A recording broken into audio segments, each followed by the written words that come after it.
Radhe Radhe. Welcome to the beginning of another live Sangha. May this be an offering to Sri Radha-Krishna. And as we await our first guests to arrive, allow me to set the intention for this space as being a welcoming, all-inclusive environment open to everyone, regardless of background, identity, belief system, orientation, ethnicity, etc. Namaste, Sky Guardian. You shared Christmas. We do have the green and red going on, don't we? Hello, hey tonight. I trust that those who are joining are feeling as well as they can, given whatever they may be going through in this moment. Whatever feelings, passing thoughts, or impressions may be a part of this experience right now, know that you're valid in that, and this too shall pass. Namaskaram, Is. Much love. Happy to have you here. You like the background, Geo? I hope so. Trying something new today. Is it freezing? I hope it's just a local thing, perhaps. Seems to be good on my end, though.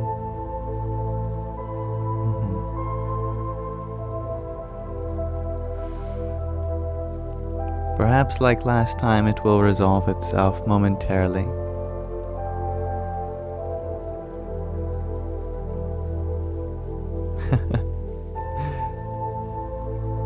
Nonetheless, we will push through, persevere.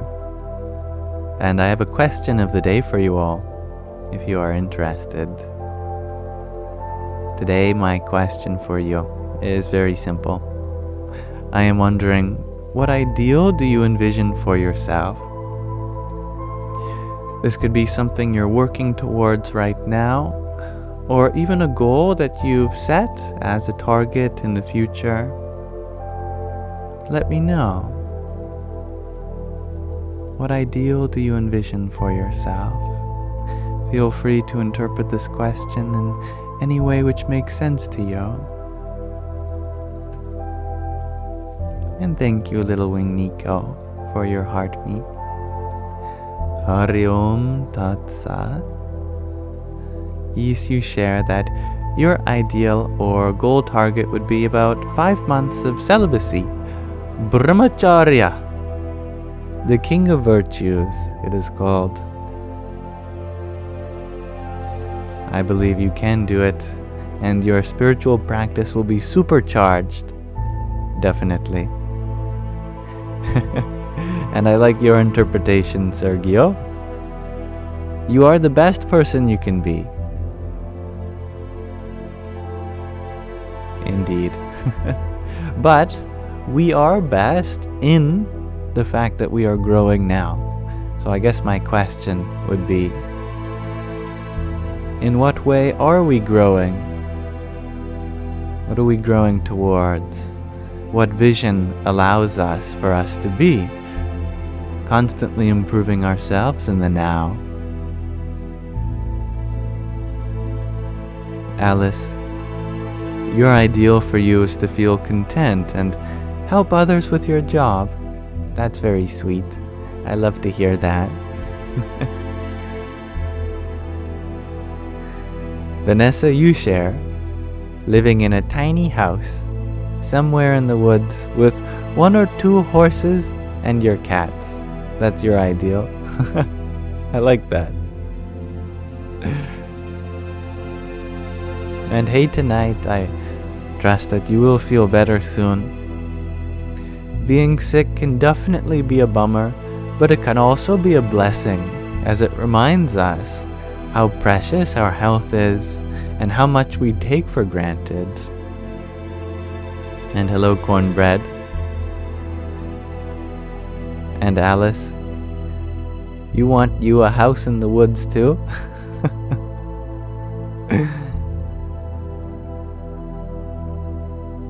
And Little Wing Nico, thank you for your trio of finger hearts as well. And a trio of TGIFs. Thank God it's Friday. Indeed. Jai Sitaram. And thank you for your tiny also. Yippee!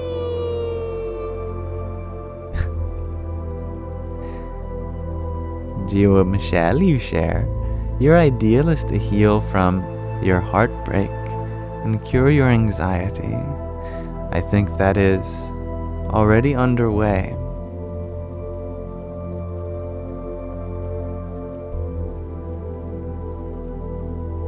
And Vanessa, you share too that your ideal is being content for sure. Satisfied? Maybe.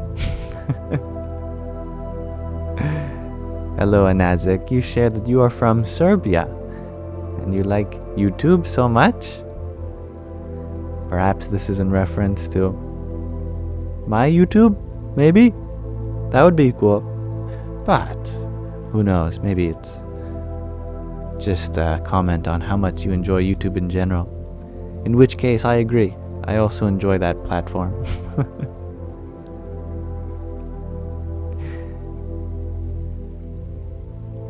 Nish, you share that your ideal is feeling complete bliss and peace in your mind.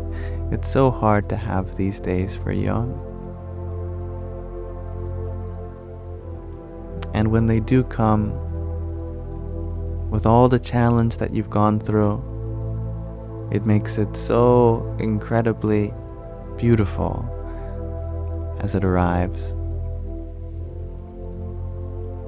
And Alex, you share Bhakti. Bhakti is a great ideal.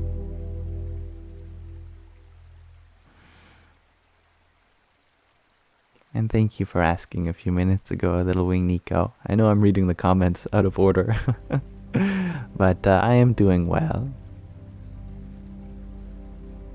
Cryptic Slytherin, you share that you envision yourself marrying Quinn Hughes from the Canucks. Manifest.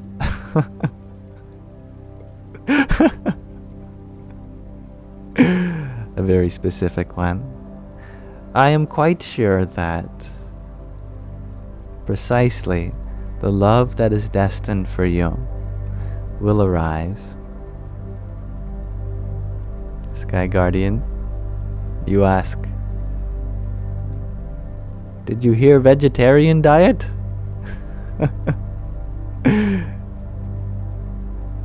One can wish, one can wish.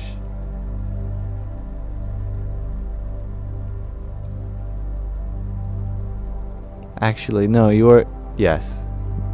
Yes, you share. You've already achieved one goal of going non-meat based diet, so there's that. Sky Guardian, I thought you were manifesting it.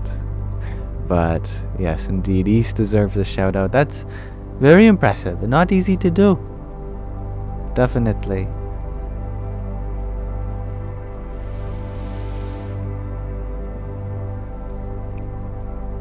Twyla Cat, you share that your ideal is living a simple, peaceful life with little to no worries.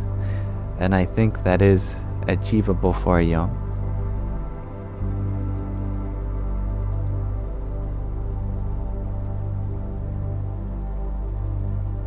I like your question, Amelia. Do I have any advice for how to be less obsessed with labels for yourself and your identity? What you're asking for is a spiritual term called vairagya, which means dispassion towards nama-rupa, names and forms. Why would one want to possess vairagya for these things? Because they're limiting. They're limiting your eternal, infinite, universal, unconditional nature. What you are in essence cannot be described by any label. It cannot be limited by any form unless we choose to believe in such a label. Now, labels are important for society, but they definitely have their consequences. There is a trade-off. Scientifically, it is important to have a taxonomy of various categories of life and creatures and events and phenomenon, so we can gain a better understanding of the world. But if we come to too much attachment to these terms, then we limit our infinite nature as consciousness.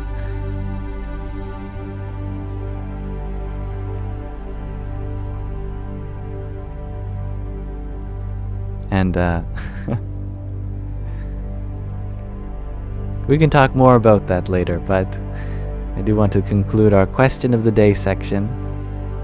I'm glad you like the background, Aquarius lady. Demi, you shared, to live in a world that honors and respects nature with each other. I love that. And good morning, Steve. Little Wing Nico, you ask, is my background pic the dream garden we built? I think this is a part of it. Indeed. And hello, Chloe Evans.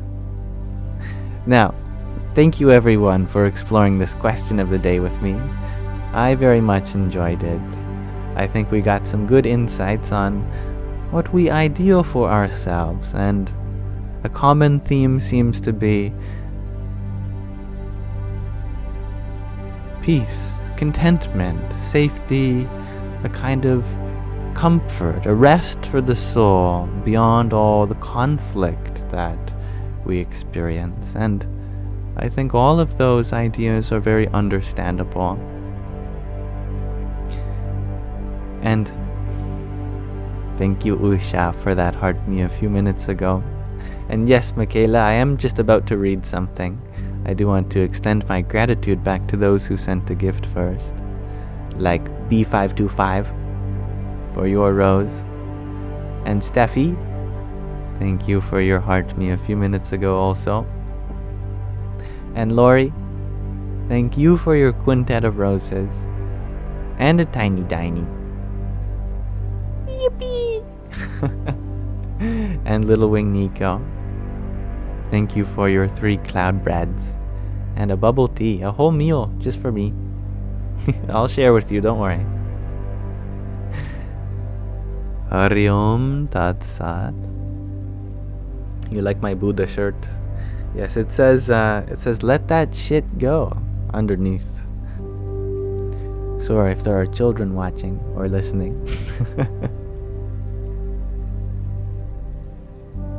And thank you for your heart me and pair of team bracelets. Radhe Radhe. Welcome back, Smiles and Flames.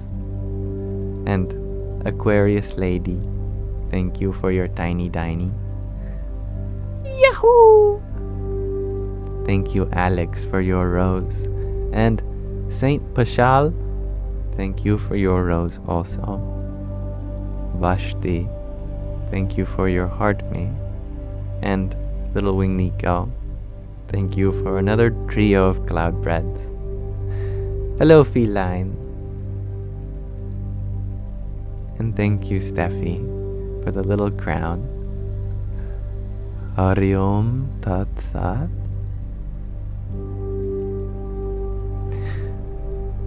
Thank you, Lulu, for your rose. And another one. And another one.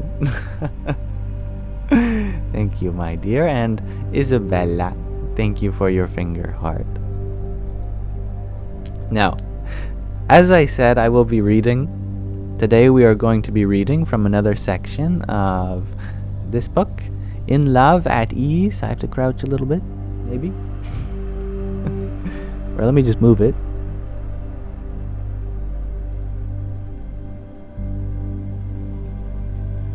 This book was gifted to me by one of our participants, Sky Guardian. It is from his childhood spiritual organization, which is based around the devotion of a figure who was very revolutionary in the 19th century, the turn of the 19th century, known as Swami Narayan.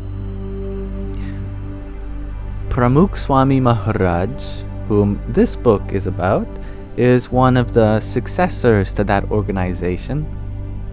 And this is In Love, at Ease, Everyday Spirituality with him. The author, Yogi Trivedi, which is in turn a devotee of Pramukh Swami, is sharing some love stories that has happened throughout Swami Sri's life.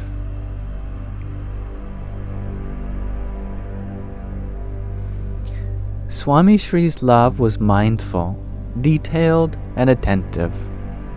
Let's listen to this story from the second chapter, In Love. In 2001, a monstrous 7.9 magnitude earthquake rattled Gujarat, killing over 30,000 people and injuring more than 120,000. It left the nation in shock, unsure how to respond. However, in less than an hour following the earthquake, Pramukh Swami Maharaj organized for the community's kitchens to serve snacks and meals at the B.A.P.S Mandir in Bhuj, the epicenter of the earthquake. B.A.P.S charities served the needs of people in Bhuj and the surrounding areas for years after the earthquake. It rebuilt 18 villages as well. The facts are impressive, but it is one moment that best illustrates Pramukh Swami Maharaj's attention to detail and the depth of his love. It was around 11:45 p.m., and the razed town of Bhuj was mostly silent. Even the collector's office, the one sign of government presence left in the city, had turned in. A single cell phone ring pierced the silence. Brahma Viharidas Swami, who was spearheading the efforts in Bhuj, answered the call. And, to his astonishment, it was Pramukh Swami Maharaj. The conversation was as follows. "Swami Sri, why are you still awake?" he asked. Swami Sri was focused on those in need. "I was just thinking of how people were going to cook, clean, and eat." Brahma Viharidas Swami reassured him, "We have prepared starter kits that have cooking utensils, groceries, and other necessities to help them start anew." Swami Sri was not convinced. "What about hygiene? Make sure you include nail cutters and razors in those kits." Brahma Viharidas Swami was startled by the suggestion. "Swami Sri, no one is thinking about these details. Nail cutters? Really?" "Of course. Normalcy and routine are key to healing. I have been thinking about how to help these families feel like they are recovering and on the path to normalcy. And, Brahma Vihari, some of these families may feel shy coming to shelters to ask for food. They have probably never had to do so before. Make sure you have our volunteers deliver food to them, even if it costs us a little more. Make them feel cared for with love and attention, not like it is some chore or responsibility for us. Serve them like you are serving me." He's the big guru, head of the organization, B.A.P.S. "Like you are serving Bhagwan Swami Narayan. They have been through a lot. Give them love and respect." The conversation ended with Brahma Viharidas Swami being left astounded by Swami Sri's commitment to serve as if each earthquake survivor was the divine. 20 years later, he remembers asking himself as the phone call with his guru ended. "Really? A nail cutter?" B.A.P.S. and B.A.P.S. charities' humanitarian initiatives have deeply impacted the communities they have served around the world. Their service initiatives have flourished on a foundation of personal touch and love, infused and directed by Pramukh Swami Maharaj. This attention to detail, coupled with genuine focus on emotional needs and self-respect, are the essence of the organization's vast volunteer force and its spirit of service. Selfless love can be an effective pedagogical tool, even for those who require difficult, explicit instructions. Swami Sri never wanted anything in return, and therefore could speak plainly. He prescribed a tone and style based on the disposition and sensitivities of those whom he was instructing. Swami Sri had landed in Chicago a few days prior to commencing his spiritual tour in North America. I had not cooked for Swami Sri under the guidance of his personal cook, Krishna Vallabh Swami, in over a year at that point. Nor had I practiced much in between while in New York. I was, admittedly, out of form. That evening, I requested him to rest his ailing back and volunteered to make a few of the food items. I prepared khichdi, rice with moong lentils, kadhi, curry made from gram flour and curd, paratha, lightly fried flatbread, cauliflower, and potato subzi, cooked vegetable dish, spinach and moong lentil subzi, and lightly salted steamed broccoli. I'm hungry. The only problem was that I had forgotten the practical application of lightly salted. Swami Sri started his meal with broccoli that evening. He did not say a word. Krishna Vallabh Swami served him more broccoli because the doctor had recommended greens abundant in vitamin K and potassium for Swami Sri's diet. Swami Sri again did not comment. He eventually asked the attendant sadhu to serve the spinach and said, "There was a slight problem, though. The spinach was too salty as well." Hello, Loopy Lane. Oblivious to this exchange, I walked into the room to serve Swami Sri a warm paratha when I noticed him having an animated conversation with Krishna Vallabh Swami. "Did you make the broccoli and spinach? Why not try a piece?" The attendant sadhu was silent. As my culinary guru, he was protecting me, but Swami Sri persisted. Krishna Vallabh Swami softly answered, "It was that kid." Swami Sri was in a teaching mood. "Which kid? There are so many traveling with us." He danced around the question without giving a direct answer. It was in that moment I approached them with the paratha. Krishna Vallabh Swami looked at me with a disappointed expression. Swami Sri immediately realized that I was that kid. He asked me to come closer and said, "Here, try a piece of the broccoli. In fact, take it back to the kitchen and try it there. The spinach, too." I tried to respond, but Swami Sri did not say anything further in front of the approximately 100 bhaktas, devotees, sitting in front of him. The reports and presentations resumed, and Swami Sri finished his meal. In the meantime, I returned to the kitchen and tried both vegetable preparations. As soon as the vegetables touched my tongue, I nearly retched. Both had more than double the anticipated amount of salt. I knew that even though Swami Sri did not say anything to me in front of the other bhaktas, Krishna Vallabha Swami was going to give me an earful for my mistake because he would feel personally responsible for ruining Swami Sri's meal.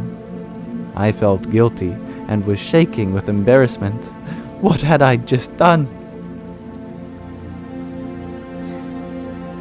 That's very sweet of you to share, Alicia. Know that it is not me who has done anything. I merely provided the space for you to feel comfortable in. And that allowance on your part is not an effort that I can take credit for. And that goes to everyone here. If you feel like you value what is shared here, then that act of you finding something valuable, that is yours to take credit for. And therefore, I cannot say you're welcome, but I can say I'm proud of you. And let us continue.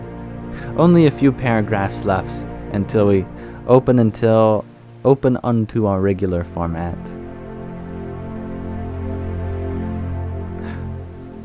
The attendant sadhu walked in the kitchen as if nothing had happened. He looked at me and said, "Go easy on the salt, yogi. Green leafy vegetables with high potassium or sodium content retain more salt than other vegetables. You know that. Next time, start with less and then work your way up." I nodded and apologized with tears in my eyes. He was unusually quiet and calm. I thought he would have been more upset. That night, Swami Sri called me into his room while I was standing outside and advised, "Yogi, green leafy vegetables retain salt. I am sure Krishna Vallabha Swami passed on my message. I do not mind that my food was salty, but I do mind that the food offered to Radha-Krishna Maharaj in his evening offering was inedible. And that is what troubles me. If you are not sure, taste it before you offer it to the divine." I fell at his feet and apologized profusely. The Guru tapped me on the head and asked, "Why are you so dismayed when I am not?" "I just wanted to make sure that we perfected your cooking skills, or Krishna Vallabha might not be too pleased." We both started laughing. As I was walking out of the room, he asked, "Did Krishna Vallabha say anything to you?" I shook my head and said, "Barely. I was surprised." He smiled approvingly. It was not until later that week that I learned why Krishna Vallabha Swami had not scolded me that evening. Swami Sri had told him not to say a word to me. Not only did Swami Sri avoid reprimanding me in public, but he also told the sadhu not to express his anger to me. Instead, he privately called me into his room and used it as a teaching moment to bond, forgive, and refine my cooking skills. This lesson in pedagogy shaped my exchanges with students when I became an educator at the university level almost a decade later.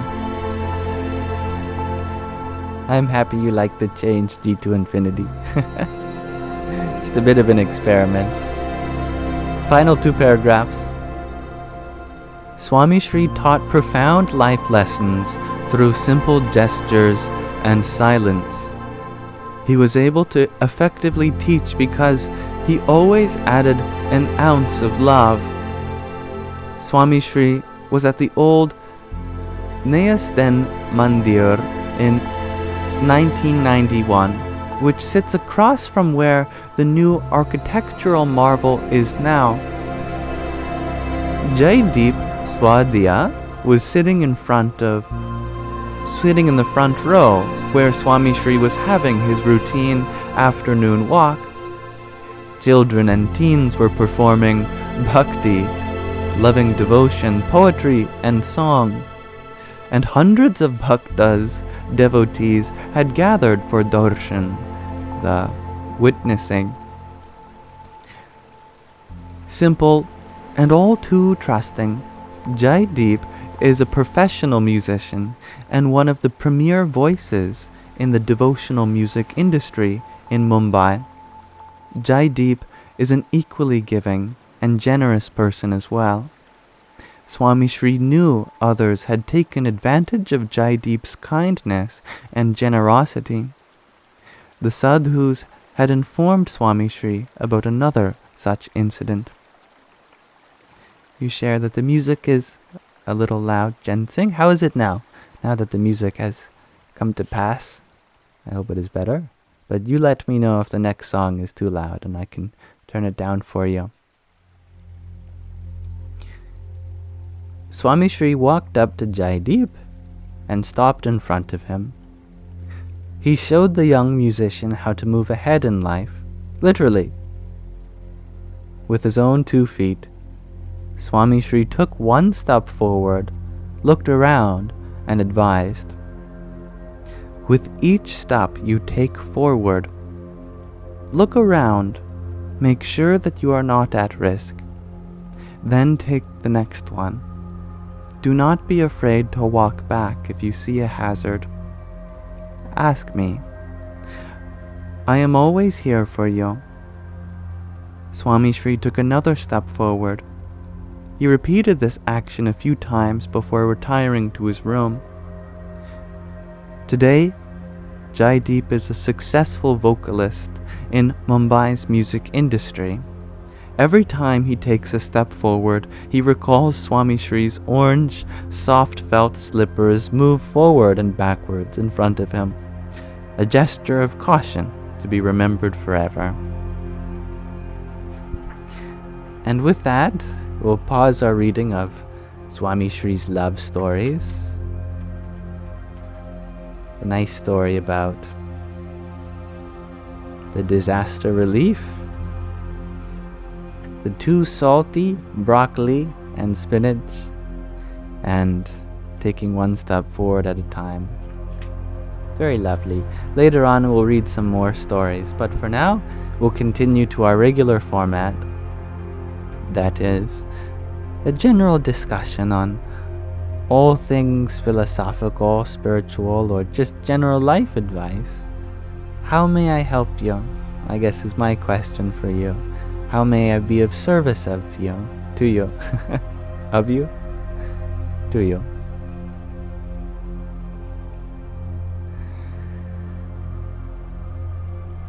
And thank you everyone for listening. And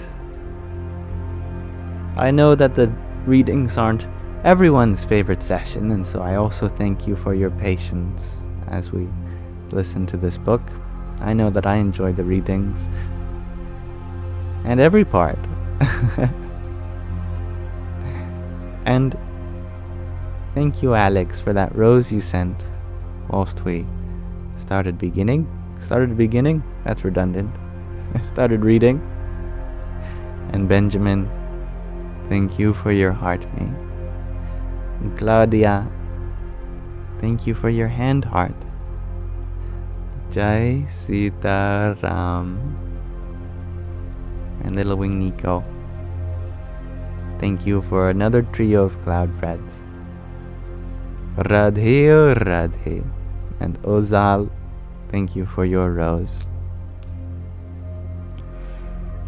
I'm very happy you've been enjoying this fantastic book, as you say, Feline. That makes me happy. You share you're having less panic attack. Well, I am happy to hear that your panic is passing. It always does. And any way in which I can help make it easier for you as it passes, do let me know as well. And Little Wing Nico, you share that you love the way I say cloud bread. You are manipulating me. hey, if it's something that I consent in doing for you, then it's no manipulation. But thank you for another cloud bread. Hari Om Tat Sat. Usha, you are wondering, is Swami Sri an incarnation of God Vishnu? It's a good question. I am sure that Swami Sri possesses many of the same virtues that Vishnu is said to possess. And so you could see some aspect of him in Swami Sri. It is said that who he is devoted to, Bhagwan Swami Narayan, is an incarnation of Lord Vishnu. And there was a kind of passing down through guru-disciple transmission of that Shakti, that power. And it is said that the Akshar Brahman of Bhagwan Swami Narayan was passed on to Pramukh Swami Maharaj, and then now to the current successor, Mahant Swami Maharaj. But the concept of Akshar Brahman is not something I'm familiar with, so I'm only repeating words that I've heard myself, but haven't contemplated on their meaning.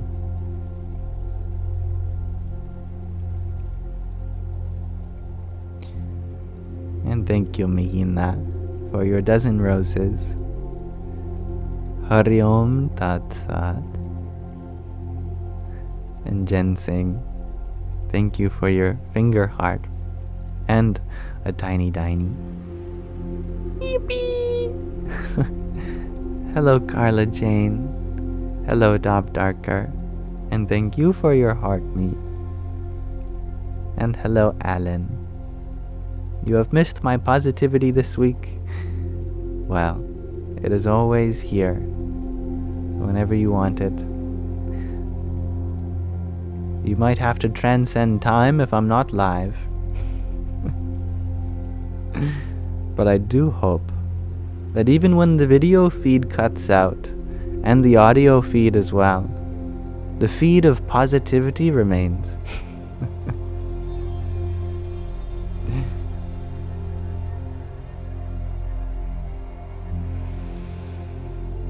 Strung by Stacy.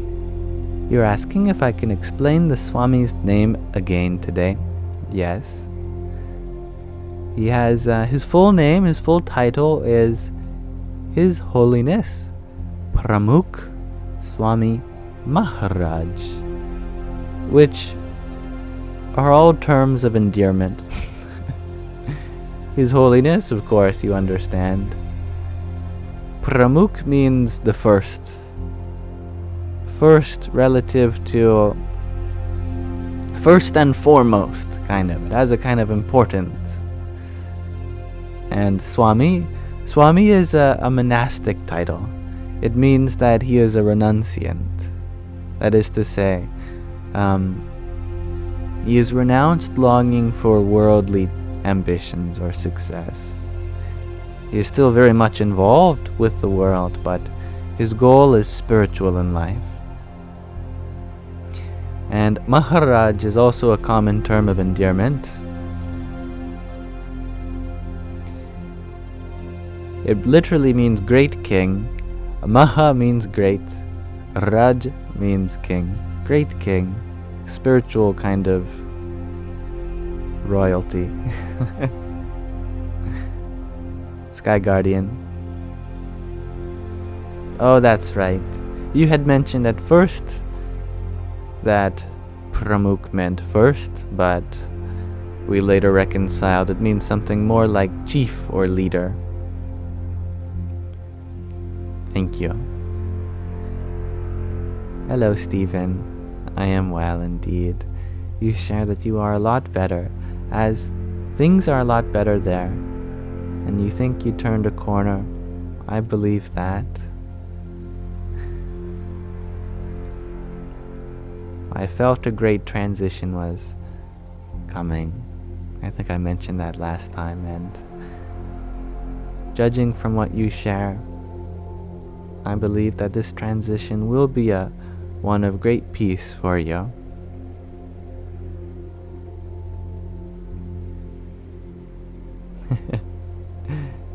You've got this. And thank you, Vanessa, for your rose a moment ago. Radhe, Radhe. Feline, you share that this weekend, you'll show your mum my live. You record it and put it on your account. Hope I do not mind. I do not mind. However, I also upload all the recordings myself. So if you want to save yourself the trouble of having that job, all of the live streams from the past few months are on my Yamsox Lives YouTube channel. But I feel very happy to hear that you feel like what is shared here is valuable for yourself and for your mother, and that helps me know what direction to continue taking these live streams. And Carla, you share that you're gonna go to sleep and keep me on such a soothing voice. Well, I'll try not to break out into radical song and dance and start banging pots and pans for you. That's true, right? I am on Rumble and Odyssey now, apparently. And that is true, strung by Stacy. It does take repetition to learn, and by the way, whenever we are covering things that we read, you never have to memorize anything. I'm certainly not going to quiz you all. Or am I? No, I'm not. As the important thing to remember is not the word for word story, but the feeling by feeling story that happens on a subtler layer than the words themselves.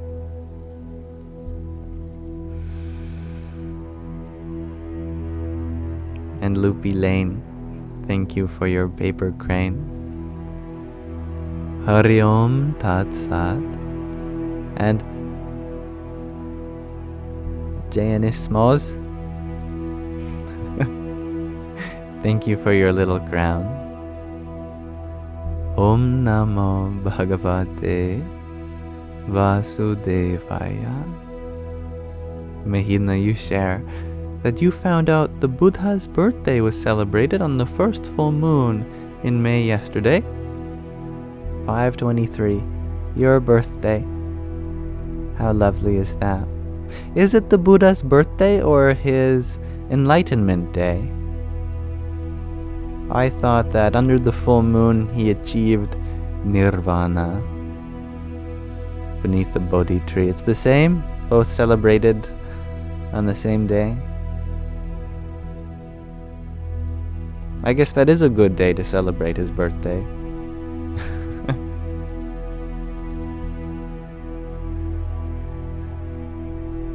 But that's very lovely for you. You had a very auspicious birthday, I'm sure.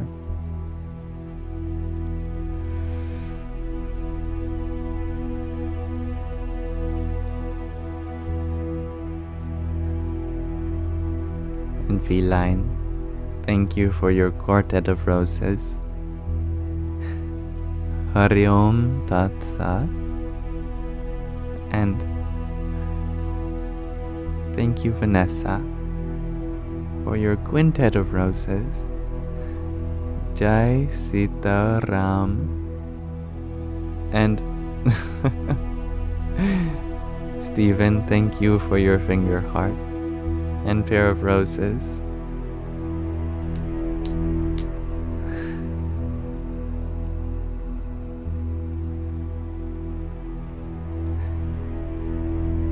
I know that the Buddha's birth is often often differentiates traditions as well. Some traditions differentiate based on when they celebrate. But you gotta pick a day to celebrate. My mother, she had a hard time coming to terms with the fact that her birth date for her whole life might have been wrong. She was adopted and there was some confusion, and parts of her birth family had a different date than her adopted family. Like, who do you go with? And I think she concluded that, the birthday that I've been celebrating my whole life, that's what really means the most to me. Even if it's not my biological birth date, it's the date we've decided on.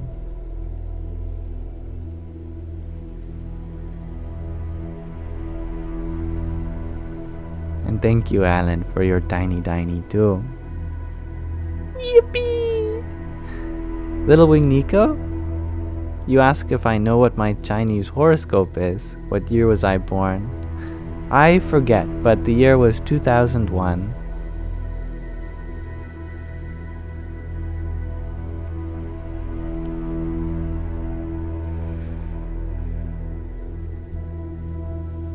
Thank you, Stephen.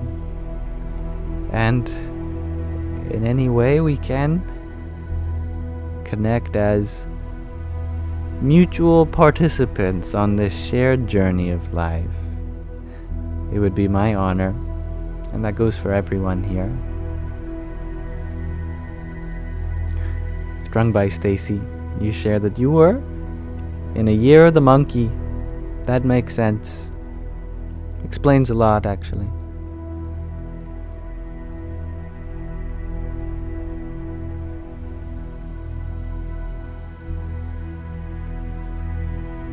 Tanya Roberts, you ask, is my family as spiritual as I am? I believe that everyone in my family is so unique in their spiritual preferences, I should say. My mother is a bit of a free spirit. She doesn't hold ties to any label. She just loves being in nature. Spirituality for her is so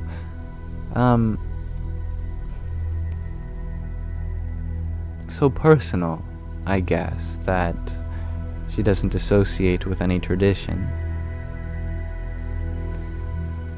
For me, it's kind of the complement of that I feel associated with many traditions. And my father has a lot of wisdom. I am not sure if he would identify as spiritual, though.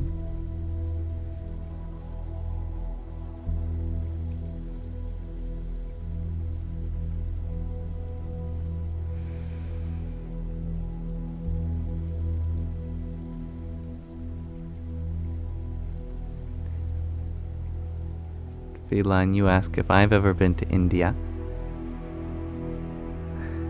I would like to for the first time this summer, the end of summer. And good night, Chloe Evans. And Erica, thank you for your heart me a moment ago. Hari Om Tat Sat.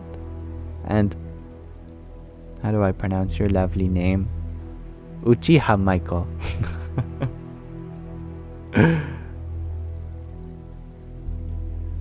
Thank you for your rose. Radhe Radhe.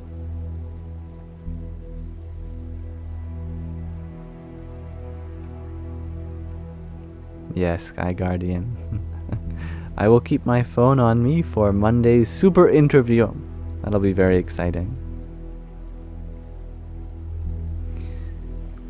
Tanya Roberts, you ask, where did I come to be spiritual/mindful as I am? I don't think we can look at the events in my life as a reason. As we all know, the spiritual journey is an inward one. Therefore, what is external cannot dictate what happens spiritually. For me, it was very spontaneous. I think the concept that makes the most sense to me is that of a samskara, which is a past life impression. Something that carries over from a past life. So you'll have to ask whoever I was in my last life. And then you'll have to ask whoever I was in the life before that, etc. Spiritual journey is not something we pick up part way through our life. We've been on it for an eternity already.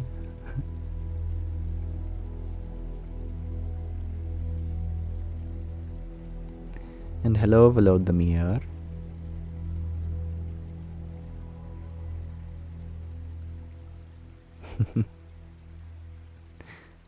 Strung by Stacy, you share that as a young adult, you were making up your own religion and the music albums you favored were the key.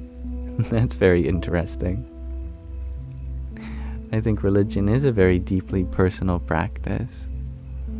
And there aren't 5 religions, 6, 7, 8, not 100, not 1,000. There's as many religions as there are people on this planet. Some of them just happen to be similar to each other, and therefore we group them under the same category.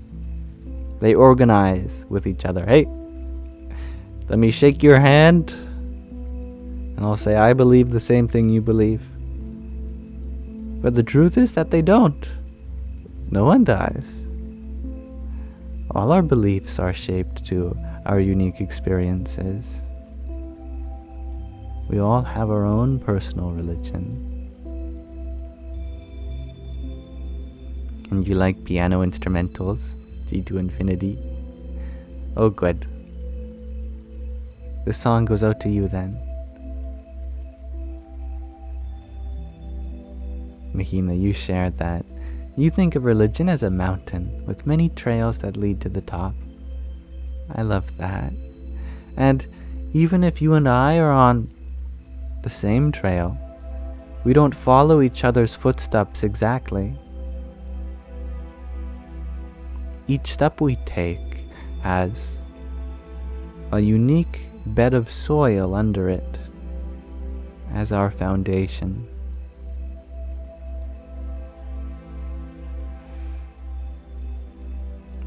Alan, you ask, have I heard of Sadhguru? And have I seen any of his videos?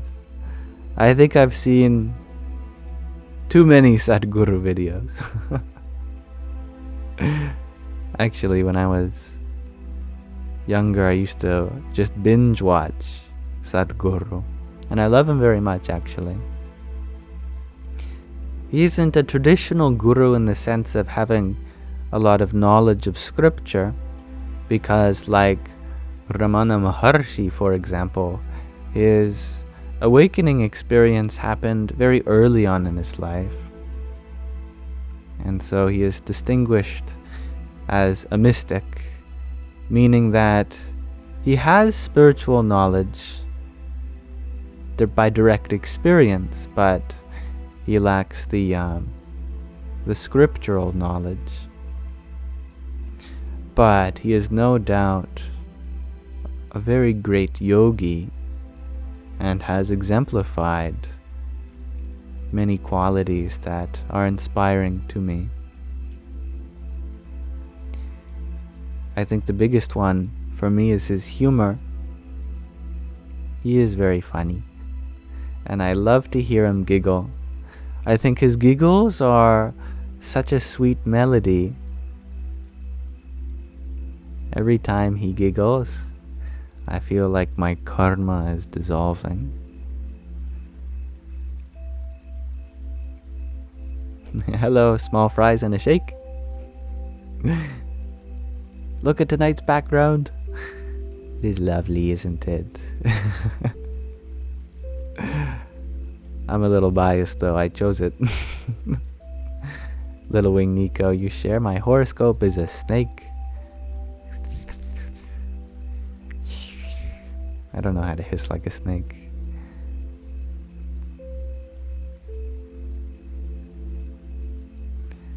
Now,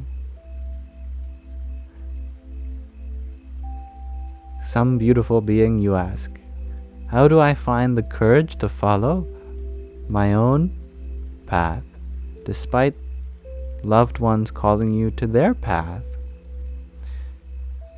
Just because you're on your own path doesn't mean that it goes perpendicular to theirs. It may run parallel. You both have your unique space to accommodate everything that you are carrying. And you get to go to the same destination. And your paths may cross many times. Every time that you see them, they cross. You can be in the same room, but be at different trajectories. You're still there with them. Just because the way you walk out of that room is going to be different from the way they do, doesn't mean that you're headed somewhere different. We're all walking each other home, as Ram Dass would say.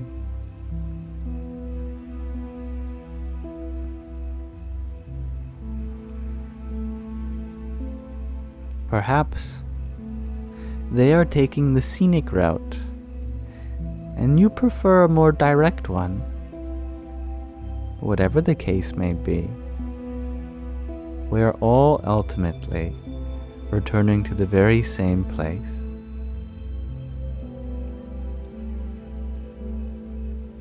Alan, you share, in reference to Sadhguru, that you listen to us both, and my insights are as profound as his. You also love his humor. I'm happy to hear that. As profound as his, I am not sure this is true. Every time I listen to Sadhguru, I love the way he explains things with vertical language, something that Echo Leaf here enjoys. I remember you sharing that. Sadhguru is good at vertical language, I think, in my opinion. At speaking very abstractly, but yet not vaguely. There is clear diction in his analogies. And every time that a speaker asks him a question, I often first think how I would answer it, and then I listen to the master. And without doubt, every time he explains it in his unique way, I think, my goodness, that's a much better way than I did.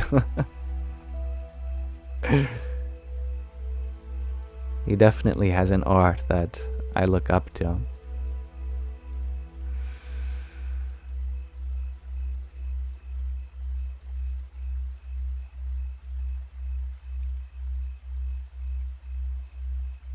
Marcy?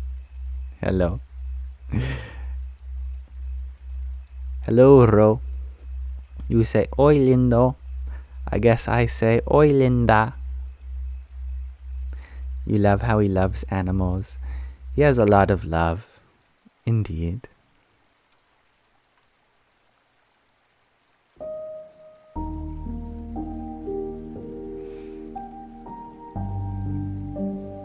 And El Diorio, you share, the path seems not linear, sometimes so dazzling, if not upside down, like an M.C. Escher painting. Staircases going upside down, sideways, this way and that. Spiritual path is multi-dimensional. It's hard to put in words what it feels like. Some people worry that they're not going forwards in their journey, that they may even be going backwards. I say, forwards, backwards. If only the spiritual journey was so straightforward. I'm going left, right, up, down, into the fourth dimension and back. Who can say what direction is forward? There is no up in space. That much is certain. What we can ask ourselves, however, is, are we determined? Are we committed? Will there ever be anything that will stop me from pursuing peace, from love, from happiness, from the service that is possible to others? And if that answer increasingly becomes obvious, that there is nothing that can hinder your journey, then I say you are progressing, surely.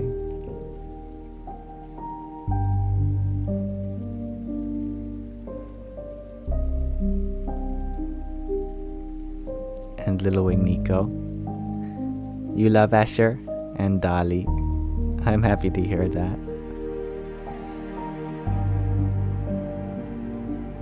Helen, you share that you think you feel a kindred spirit with me because you are an old hippie. Well, hippies unite across time and space. Although I didn't grow up with the hippie movement in the 60s, 70s, its reverberations can surely be felt. The echoes still resound. And I am honored to even be part of the echo. Echo. Echo. Echo.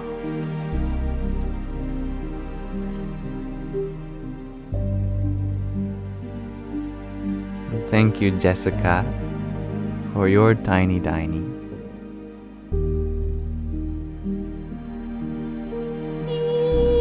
Yahoo!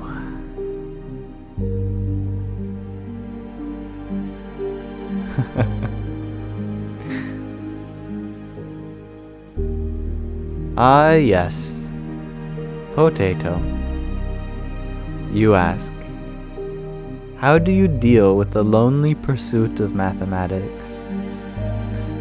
Take it from Ramanujan, the great Indian mathematician. It is said by his colleagues that he was friends with every number. There was not a number that was not his friend.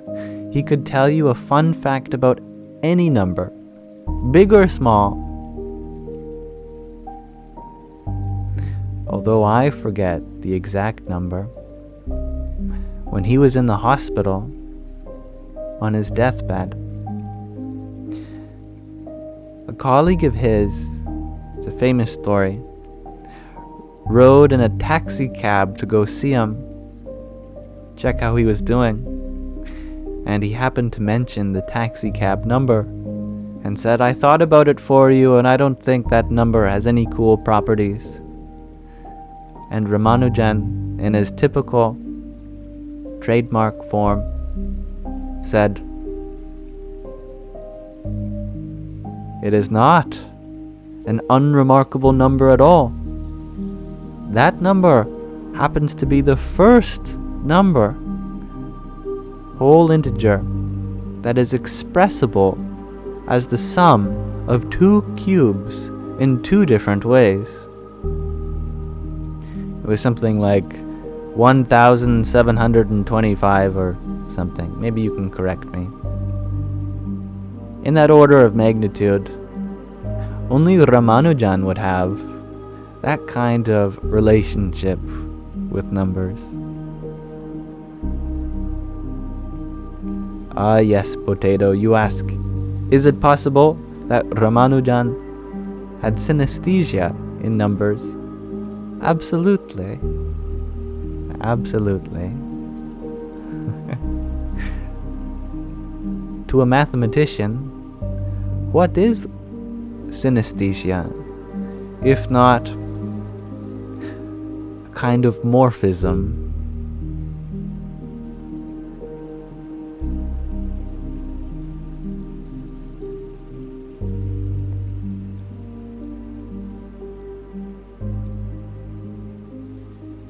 And thank you, Uchiha,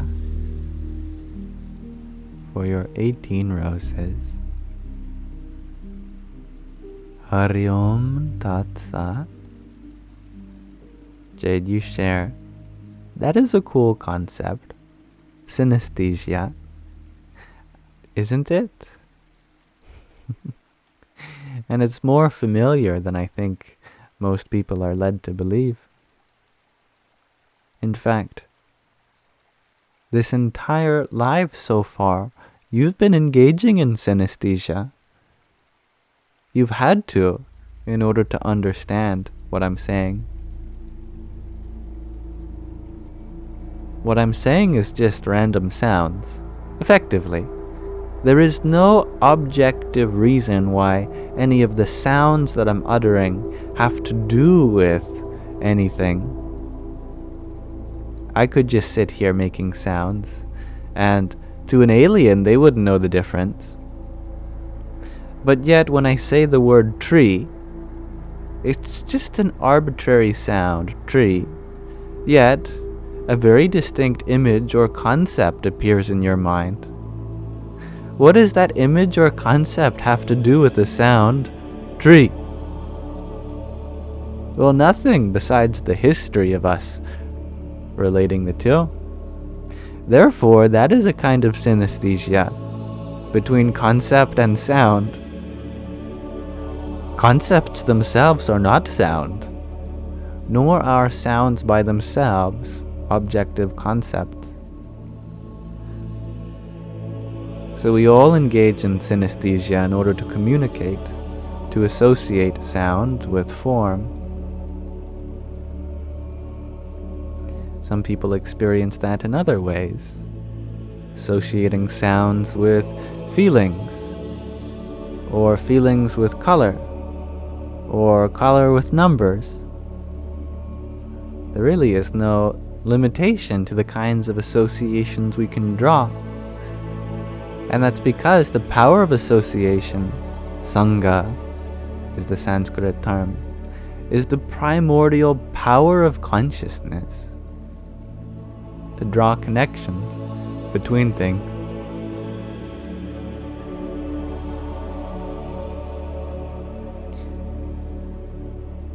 And thank you, Liz, for your heart meat and hat and mustache. Radhe, Radhe. And thank you, Alan, for your rose and heart meat. Jai Sitaram. Liz, you share my curls are good today. Trying to think, what did I do differently today? I did a shower towel wrap. I've never done that before, where you wrap your hair in a towel. I've always seen other long-haired people do it. I thought today was the day I learned that myself.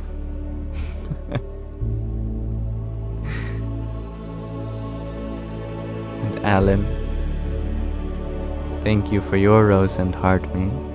And Nina Heel Reiki, thank you for your rose. Hari Om Tat Sat.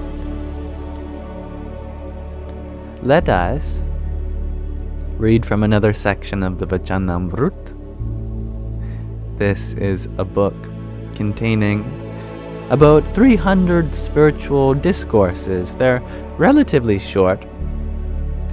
These discourses were between a great being in the turn of the 19th century known as Bhagwan Swami Narayan and his devotees. Sometimes these discussions can be a little direct. And given the context, these discussions were very personal with people who were very high on the spiritual path. Therefore, when we listen to these discourses, we might not have that guarantee of understanding immediately because the trust was so tight between the direct devotees. But we are always welcome to inquire afterwards if ever a concept arises that you feel we could talk more about. You are welcome to. And reading this isn't an expression of my beliefs necessarily as well, just an exploration of another culture, another spiritual tradition known as the Swami Narayan tradition. Today we are reading Gadhadha 137. Attachment to one's native place. Subtitle 11 Honors. On Posh Vadhi the 14th, Samvat 1876, or the 14th of January 1820, in a more familiar calendar, Swami Narayan, here addressed as Sriji Maharaj, was sitting facing west on a large decorated cot under the neem tree in front of the mandir of Sri Vasudeva Narayan in Dada Khachar's Darbar in Gadhadha. He was wearing a white pug, from which hung a tassel of yellow flowers. Bunches of white flowers had also been placed upon both of his ears, and a garland of yellow and white flowers adorned his neck. He was wearing a white case and had covered himself with a white cotton cloth. At that time, an assembly of munis, as well as devotees from various places, had gathered before him. Thereupon, Sriji Maharaj said, "One who lacks proper understanding cannot abandon their feelings or affection for their birthplace, even though they have renounced the world." So saying, he showed everyone the scar on his thigh where he had been hurt by the stump of a tree during his childhood. Sriji Maharaj then continued, "Whenever I see this scar, that tree and that lake immediately spring to mind. So you see, it is extremely difficult to forget one's birthplace and relatives from within.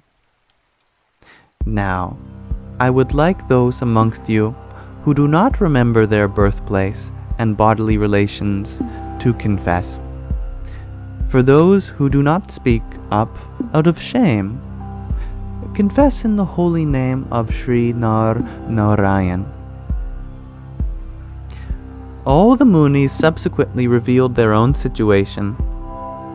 After listening to them, Sriji Maharaj said, "If one believes to be the Atma, the true self, soul, consciousness, where is the birthplace of Atma? Who are the relatives of that Atma? Of what gender is the Atma? Moreover, if you wish to maintain relationships with your relatives, then you should also maintain relationships with all of the relatives that you have had throughout your previous lives, in the cycle of 8.4 million life forms. Furthermore, if one wishes for the liberation of one's relatives, then one should wish the same for all.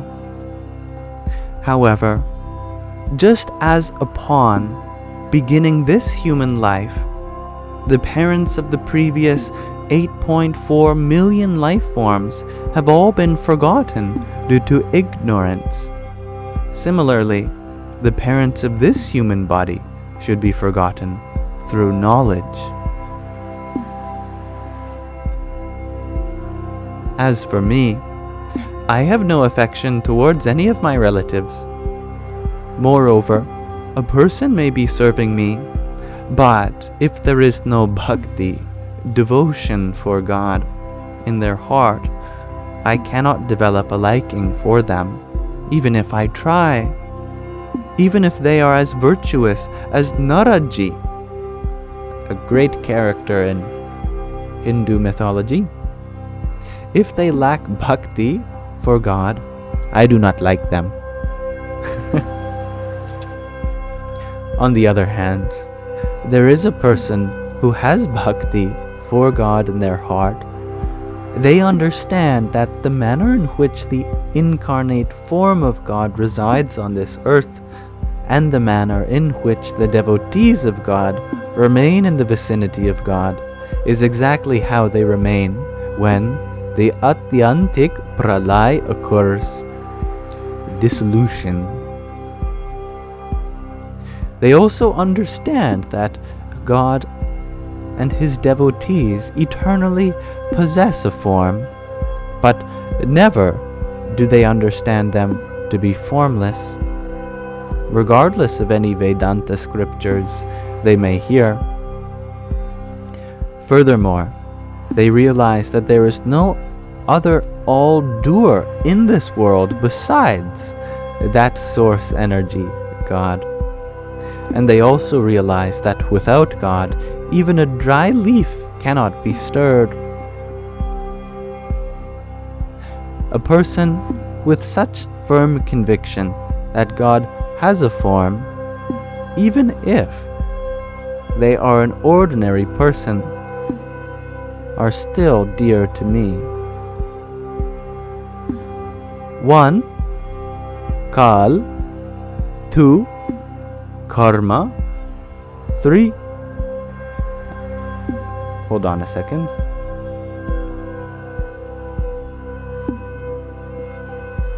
I'm confused what these numbers indicate. They indicate the 11 honors bestowed upon the Satpurush, the true person, as indicated in the title. The 11 honors in particular, I am not familiar with. They are being referenced here, and perhaps if you are curious, you may find them. If anyone knows, you are welcome to share them here. But regardless, Kal, Karma, and Maya are unable to administer their power over them. In fact, God Himself imparts any punishment that He is to receive, but no one else has any authority over them that they are to receive, but no one else has any authority over them. On the other hand, I have no respect for a person without such a conviction, even if they happen to have the virtues of renunciation and vairagya. However, a person with firm faith in God in their heart never loses their conviction that God has a form, nor do they ever understand God to be formless, like a mass of light, regardless of how many scriptures they may hear or the company that they may keep. A saint with such a conviction, so highly respected by me, that even I place the dust of their feet on my head.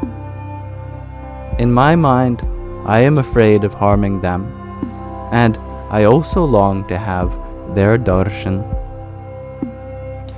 Ocelot, I can turn down the volume a little bit for you if you feel like it is too loud. So thank you for sharing that with me.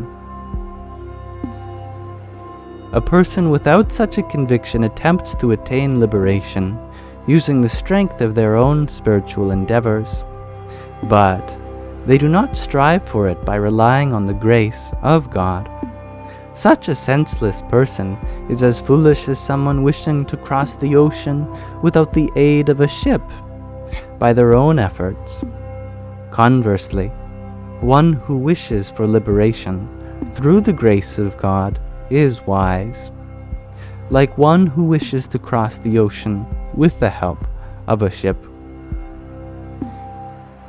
After leaving their body, all those with such knowledge of God's form attain a form of Chaitanya, pure awareness in the abode of God, and forever remain in their service in His presence. But if a person has endeavored without having such a conviction, then they will go to dwell in the realms of other devas, deities. In fact, the darshan, the divine seeing, of such a true bhakta, devotee of God, is equivalent to the darshan of God Himself. They are so great that their darshan alone can redeem countless wretched jivas, individuals. Having delivered this discourse, Sriji Maharaj then requested, "Now please sing a devotional song."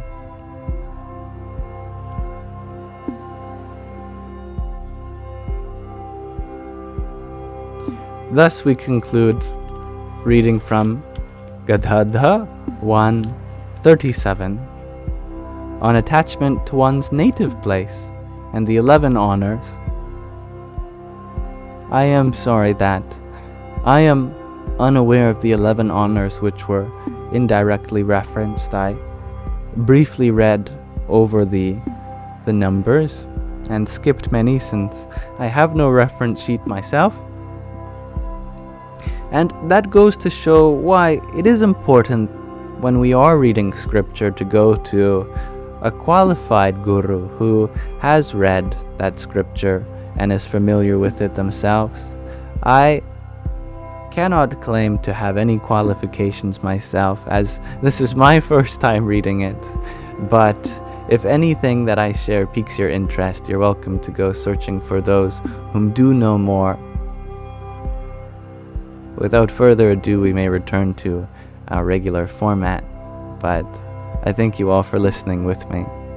And I think there were important messages in there about treating everyone with love, equal love, not just our parents and relatives, and having no specific ties to any place when our Atma, our true self, is beyond birth.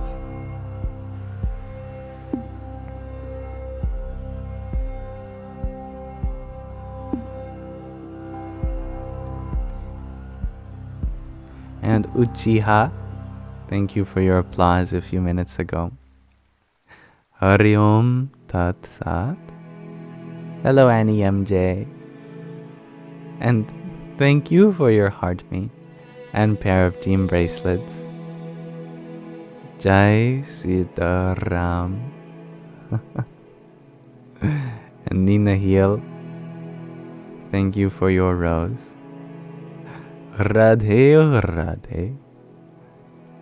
And you share that Jesus loves me? Well, next time you see him, can you tell him I love him too? Will you do that for me? I'd be very grateful. He's so shy. He's like a secret admirer, telling his friends to tell me that they love me. He should come himself.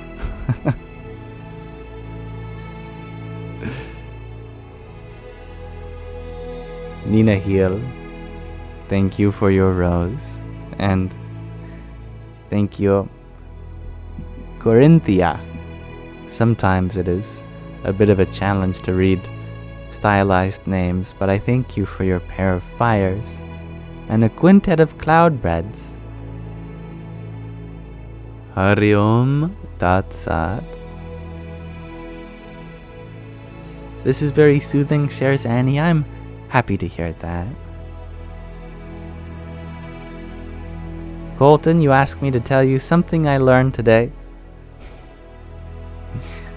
Something I learned today is that even if you don't know where you're going, that doesn't mean that you're necessarily lost.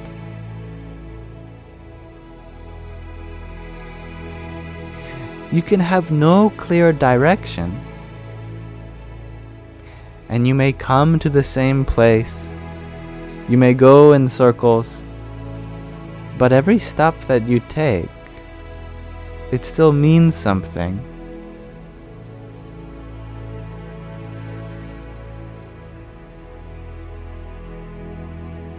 Sky Guardian, you share Yam? You think we need to land the plane? Everyone is so confused today. They need sleep. Are you sleepy, Sky Guardian?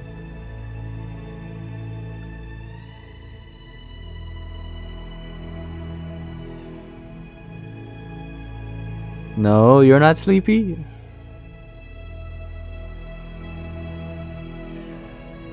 Tet, you share. You had a yam for dinner tonight. My family. It's okay. I had yam fries today also. I still have some. I look forward to eating them later.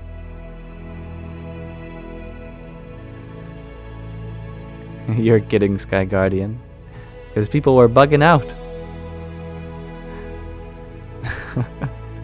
I didn't notice. You lied, Tet. That you had yam? That's okay. You were just manifesting it, weren't you?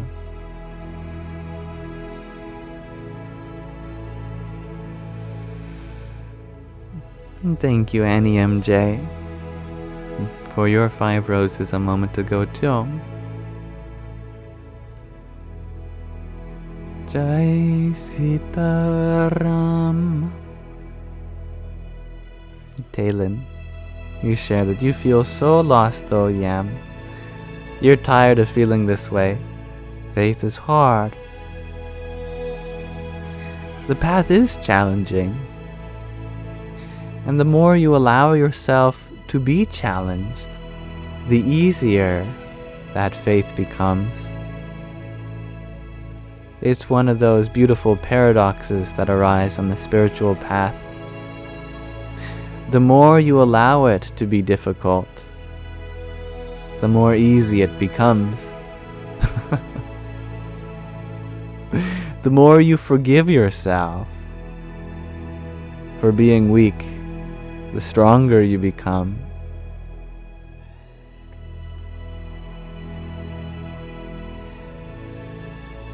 Anna, you share that today you learned that controlling thoughts is possible. My goodness! Possible indeed, but difficult. Difficult. Lemon difficult. If you have been graced by the experience of having direct influence over thoughts, you are a god among men. But do tell me. Annie MJ, you share. You need sleep? We all need sleep. It is essential. Sleep needs us. You will get there. And Alina, thank you for your heart me. Hari Om Tat Sat.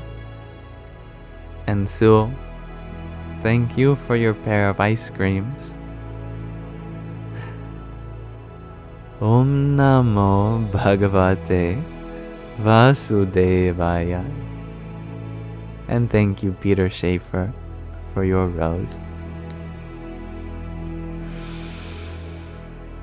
Kaylee, you ask, what inspires me?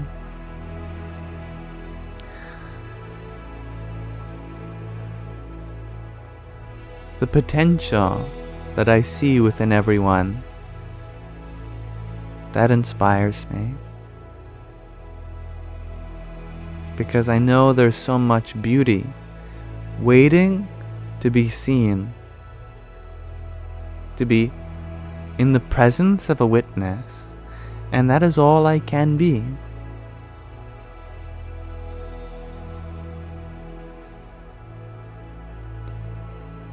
Lindsay, you share that I am light.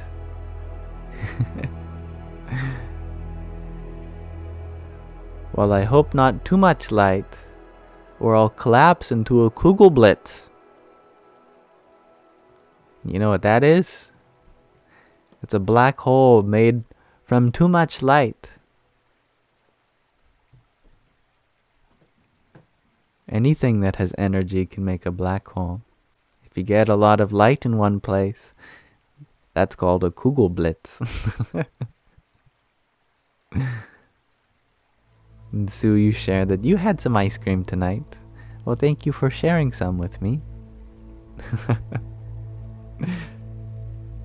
Can I talk more about Atman and our true nature? As you wish. See, there is a theory that the etymology of Atman comes from an earlier point in the language before it was made Samskritam. It was put together and formalized by Panini. That Atman comes from the prefix ati and the suffix man. Ati meaning first, and man kind of personifies whatever it is attached to. So you could have that bra, the expansion, but the Brahman, that is the personified expansion, the expansive one, the all-expansive one. You could have Shakti, which is energy, and then the Shaktiman, which is the energetic one. Ati is the first. The Atiman is the first one. What is the first one? What do we mean by first here? First, in the same way we use the personal pronoun I and me as the first person. Atman literally means the first person. And I believe in Sanskrit grammar it is still used with that connotation. First, because it is before everything.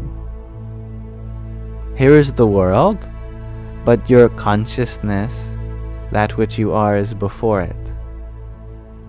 If you consider reality like a bunch of layers, the outermost layer is all the stuff, the material existence.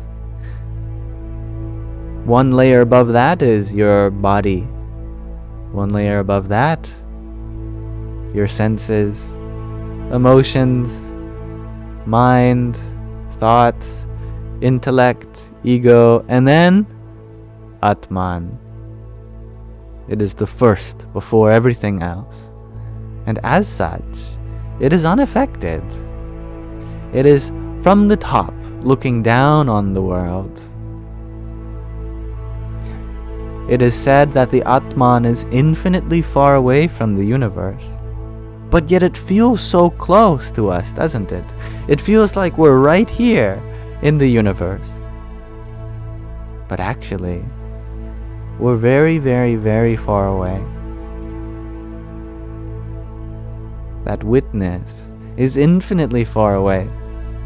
We're just so zoomed in that we feel like we're there. Like if we had the new Samsung phone with that excellent zoom feature. You zoom in 10 times, 30 times, it feels like you're right there. But you're just zoomed in. That is the nature of the Atman. That witness consciousness is removed from the world, far removed, but yet we're so zoomed in that we feel like we're a part of it. Zoomed in from the phone of God. I like that, Greg RG. And the phone is a good analogy because a phone's purpose is for communication, right?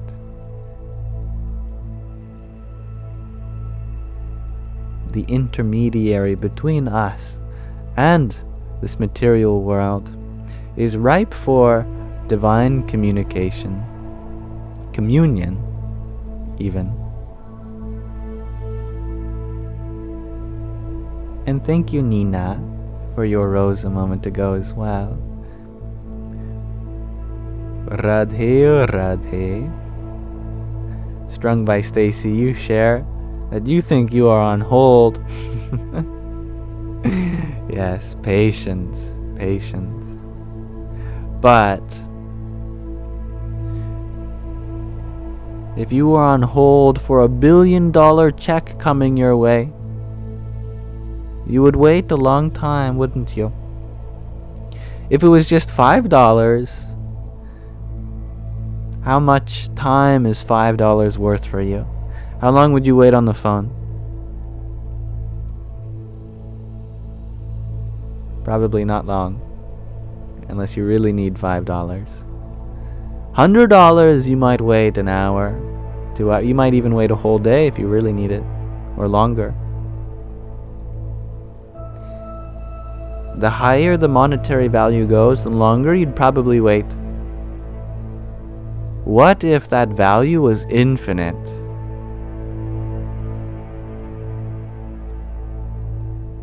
Then you'd probably wait. You'd be very patient. Andy chilled. You sure money is a system? Indeed. Well, what's valuable to you? What do you like? Cookies? What if it was a million Nanaimo bars? How long would you wait? 1 million acres of land.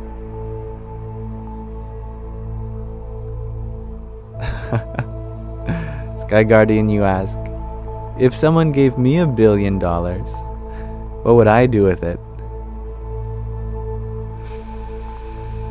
I'd recognize that it's not mine. No amount of money is mine. I am merely the caretaker of it. This resource has been sent my way with hope that it's an investment. How will I invest it? And I don't mean in some stock or bond. I mean in something much more realizable.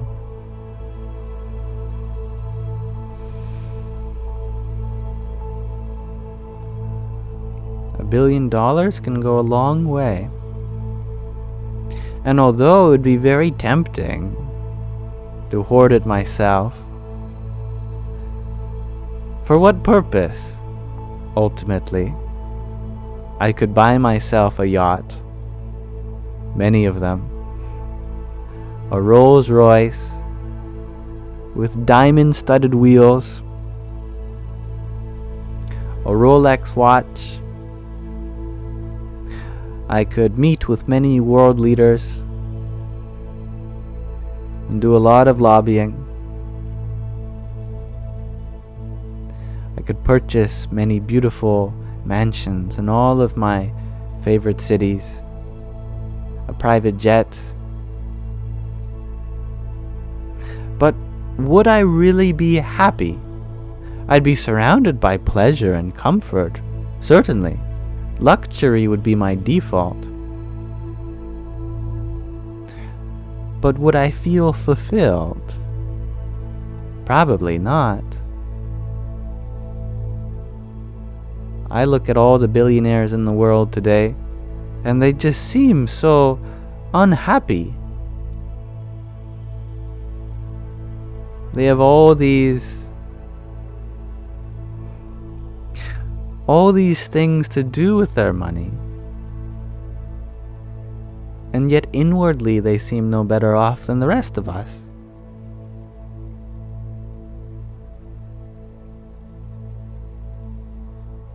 So So I think as quickly as I would come into $1 billion, just as quickly I would have to get rid of it. Because I certainly don't want to end up like them. For my own happiness, I would have to put it to good use for helping people. It's the only way you can justify having that much money, isn't it?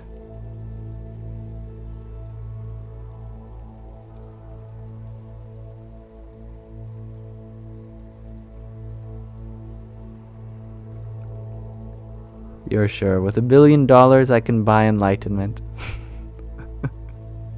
From who? Who would make that transaction? I'd be very curious. I know you're kidding. From God. Alright, God, I'm ready to make this deal. The good thing is that God loves bartering. God says, you give me everything you have, and that's enough for me to give you everything I have.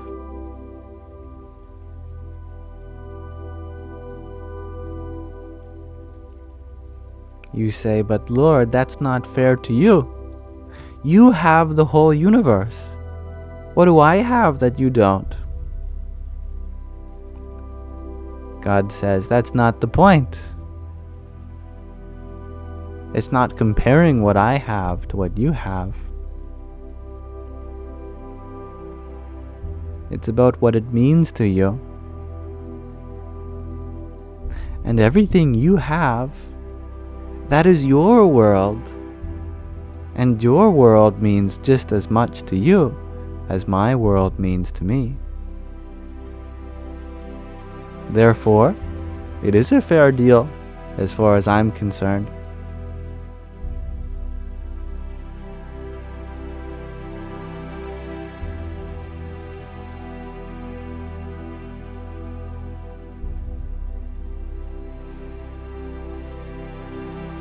And thank you, little wing Nico, for your trio of cloud breads, trio of ginger men, trio of fires, and trio of music plays. Thank you. Good night, little wing Nico. Hari Om Tat Sat. I am sure as we finish one part of the garden, a new project will be taken up.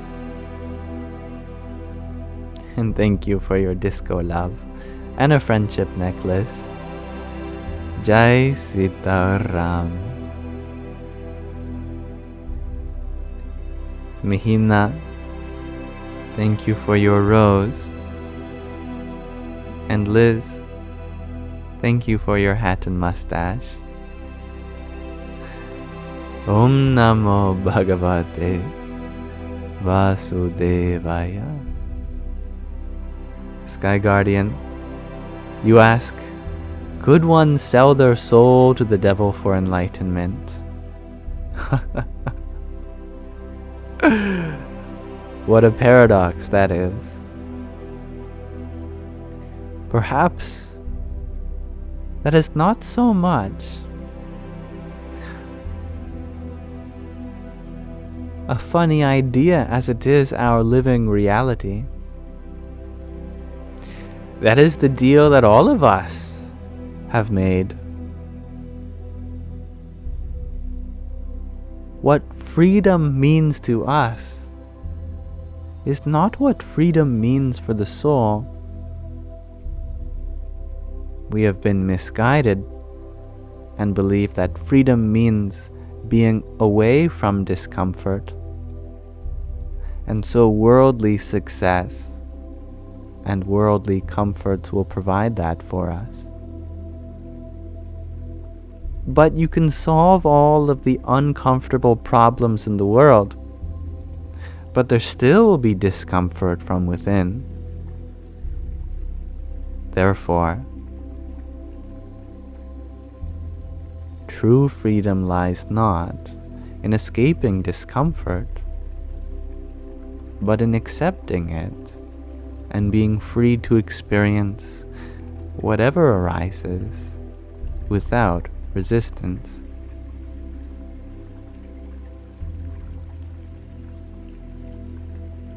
At the same time,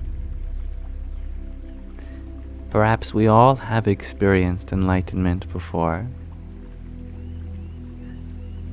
and we've all sold our soul to the world once more, so that we could experience the journey back to ourselves all over again.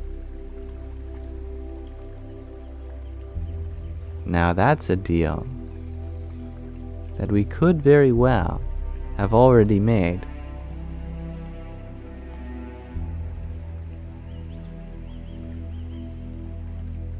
Thank you, Meh.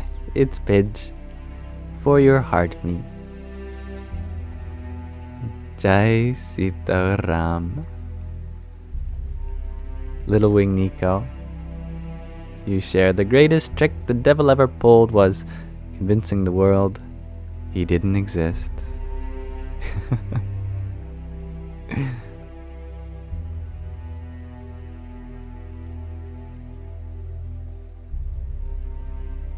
Much love to you, Paul. Just one more time, right? Says Andy chilled. Nora, you had asked a moment ago. Hello. You reached out to apologize to an old friend. How should you handle possible rejection? By recognizing that the apology isn't for you. It's for them. If you feel like that apology somehow merits some acceptance, then there's room for recognizing a higher potential with our apologizing. Even if the face don't change, the heart may.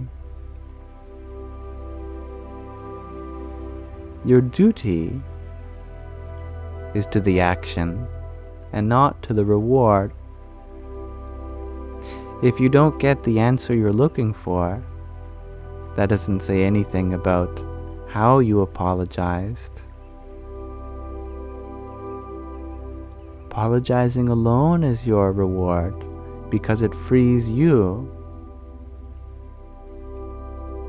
from all the accountability that you had put off for some time. I once reached out to my high school girlfriend. I had held so much resentment towards myself for the way things ended. And although we were kids, I still felt 7 years later that it was important for me to say something. And I did. And it wasn't received well. In fact, I think they interpreted almost every sentence in a way that I didn't intend. And I spent a long time elaborating about the intention of my apology. And at the end, I was able to move from a rejected apology to about neutral. Still was not an approval or an acceptance. But that's fine, because I shared what I had to say, and that's all I could have. I could then apologize for my apology, but then that would go on forever. For you to release what's been weighing down your heart,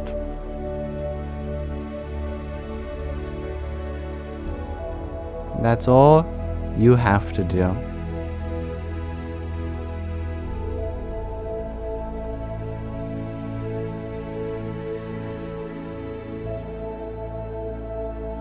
And Liz, thank you for your rose. Hari Om Tat Sat. And Nina Heel, thank you for your rosa. Jai Sitaram. Best wishes to you, Nora, on your journey towards apology, accountability, and forgiveness.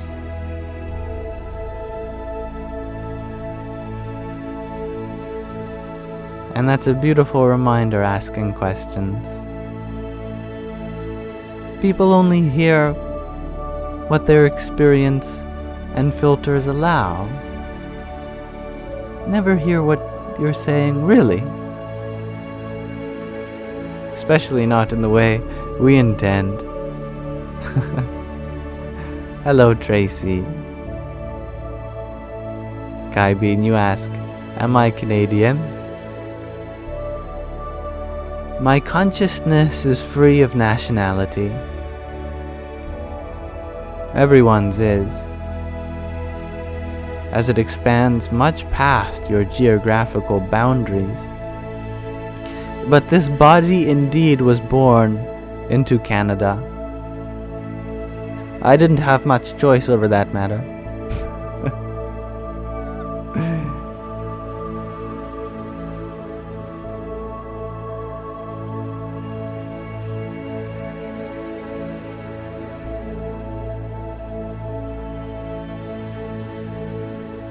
And hello, Kathleen.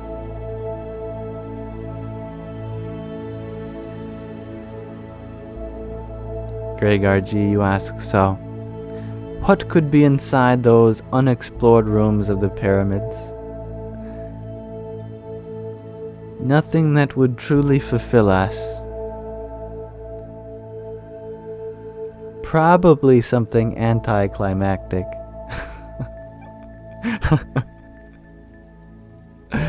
But what about those unexplored rooms of your heart? Forgotten places of your memory? Unentered regions of your soul?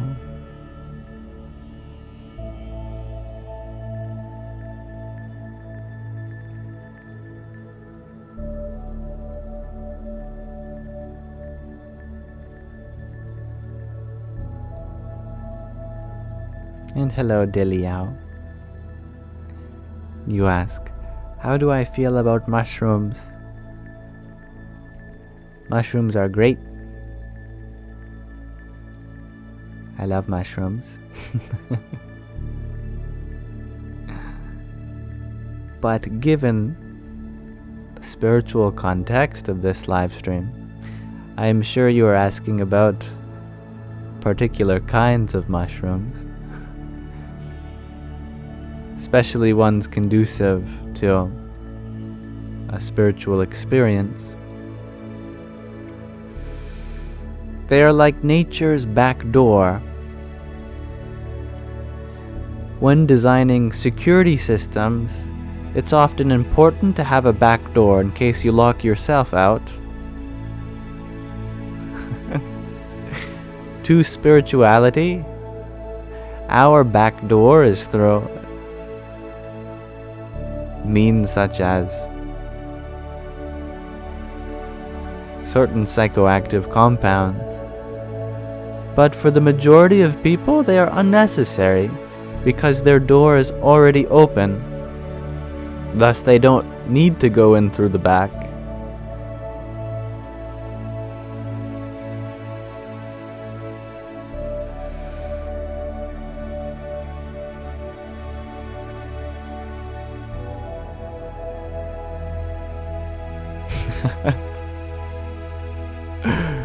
Sky Guardian. Are you putting words in other people's mouths again? Gregor said, I said fly plane 10 hours more.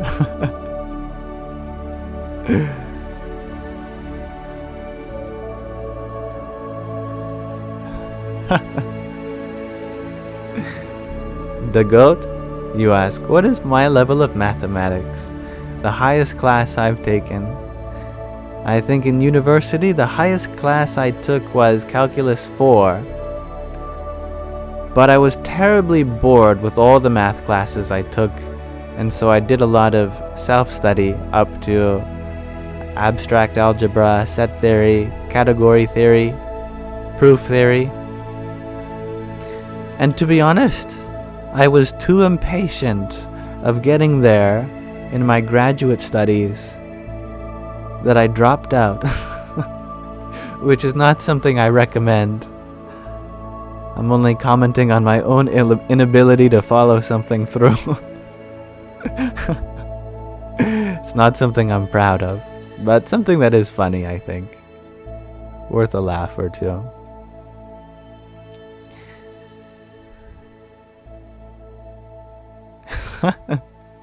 Woo woo, you share that you tried to be a plumber yesterday and did some bathroom fix, and you got leaking mess everywhere. I am sure that plumbers too, during their first practical experiences, things didn't probably go the way they expected either. But they learned from that, as did you.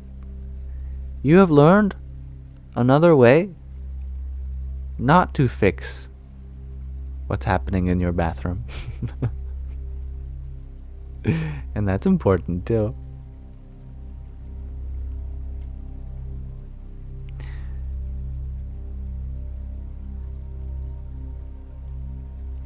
Hello, Aurora. Sky Guardian, you share. Calc 4 is the highest you took, Joe. And Foundations of Modern Math was your last class. Then you left college, too. High five, dropout buddies. Just kidding. We probably shouldn't celebrate that.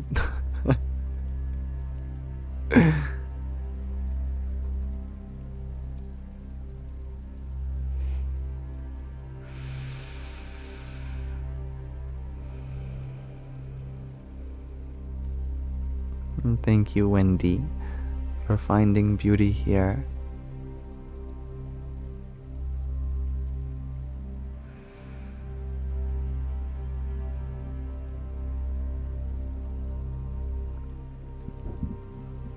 Greg RG, you share that you saw a movie saying how the moon is a Dyson sphere with a white dwarf inside.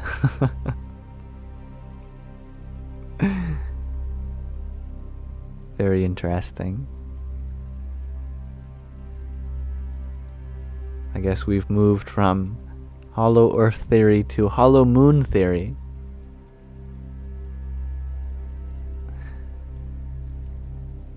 It goes to show that unless we discover what's behind something we cannot see ourselves, our minds will come up with any solution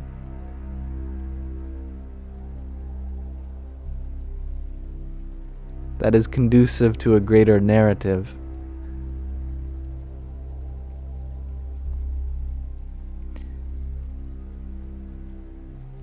Suspended B, you ask, am I real or AI?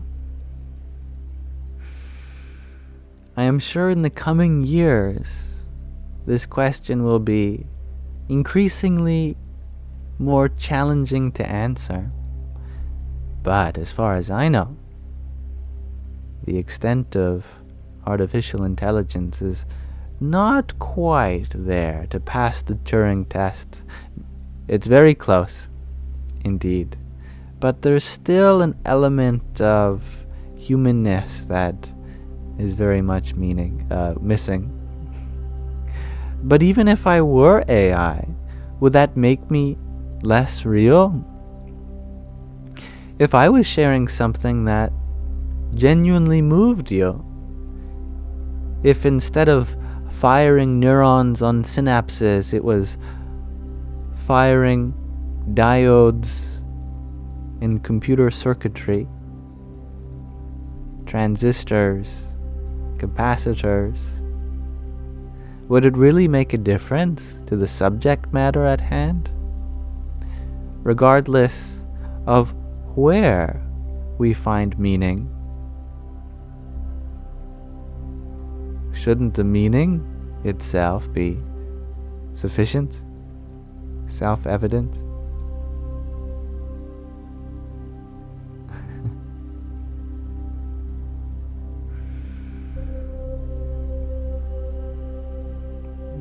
Thank you for being here, Annika.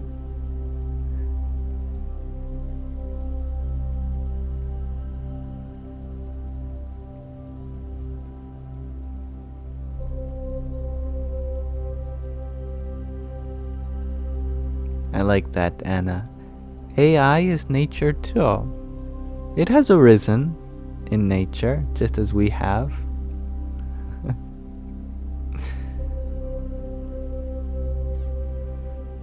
Mind you, it has arisen through us, but we have arisen through nature as well.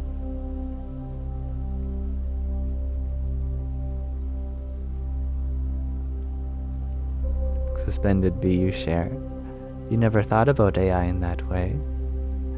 Well, I'm very happy to share that thought with you. I feel like we talk about AI as being something different, but it's an extension of life as well, isn't it? We only fear it because we don't understand it. But then again, we don't really understand ourselves either. What makes humans tick, how our consciousness works, let alone how the possible consciousness of another creature, artificial or not, works.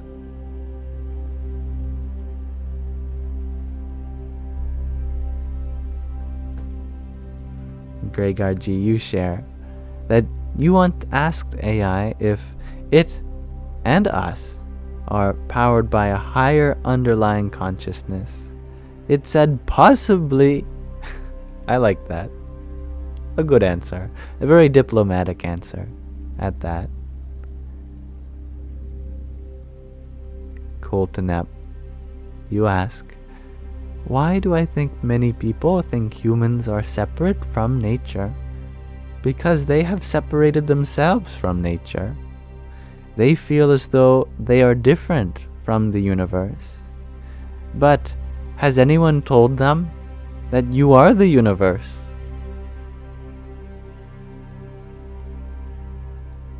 It is that Atma-vidya, self-knowledge, that is missing. Hello, says the universe, from one region to another. Hello, it says in return. How are you? Just going by science alone, we are all parts of the universe, talking to each other. There is but one being here, and that's the universe.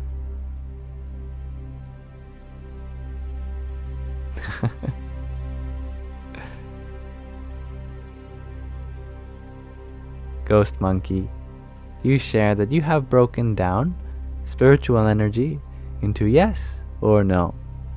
1, is it good or bad? 2, is it real or not? 3, is it you or not?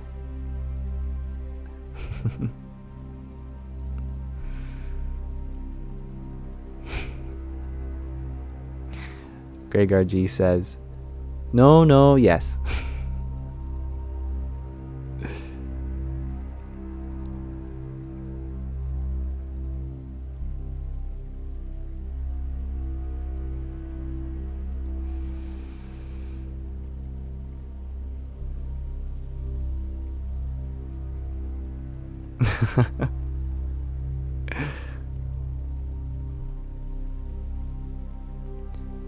We may divide the world into simple categories, but if there's one thing that I have faith in, It's that the universe will always send us something that doesn't neatly fit into any of our categories of good or bad, real or not, you or not.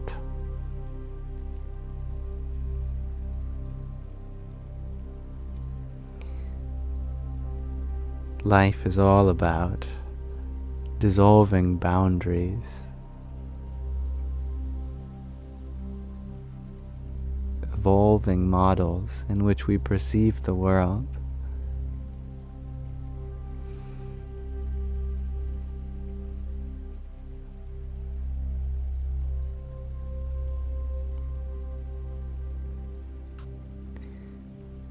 Whenever we are quantifying anything, I believe there are only 3 numbers that make sense: 0, 1, or infinite.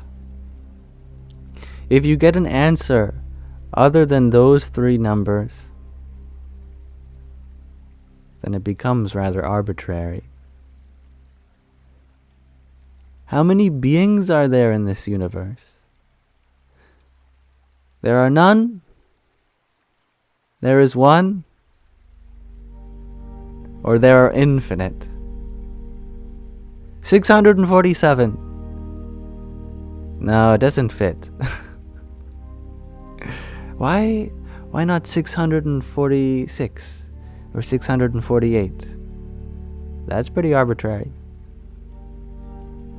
But 0, 1, or infinity, that makes sense to me. Wouldn't have to guess. How many genders are there? None, 1, or infinite. How many ways to truth are there?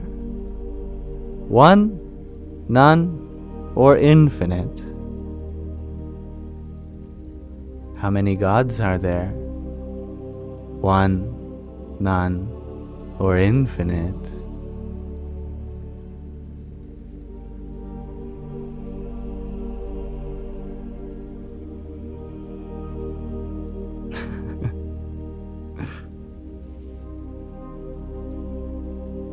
G to infinity says, I'm biased.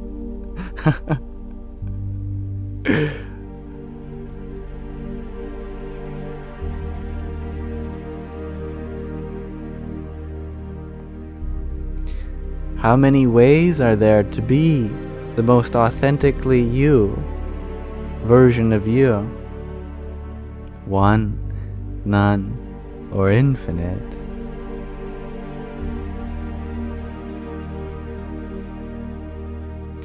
How many lives does one live? 1, none, or infinite. YOLO, YOLAN, or YOLI. You only live once.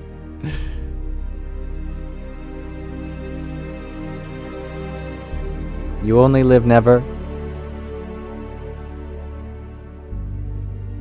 Or you only live infinitely.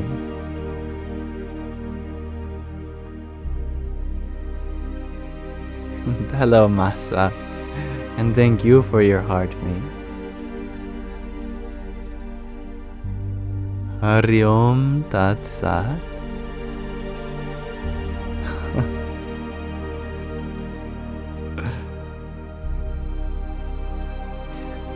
How many ideas are possible? 1, none, or infinite?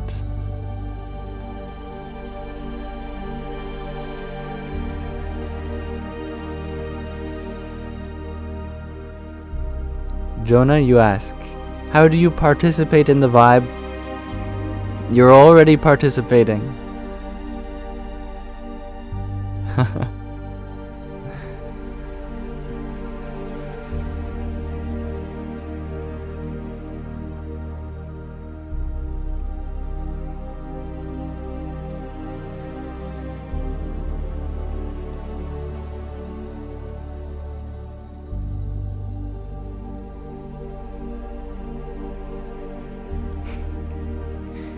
soundtrack is getting emotional, isn't it?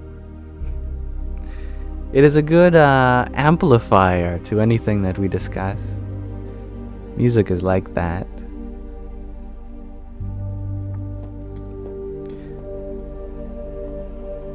Why don't we amplify the teachings of Pema Chödrön here in her pocket Pema Chödrön, which discusses many perspectives from her various books. She has written many. Here are 108 excerpts from her words of wisdom.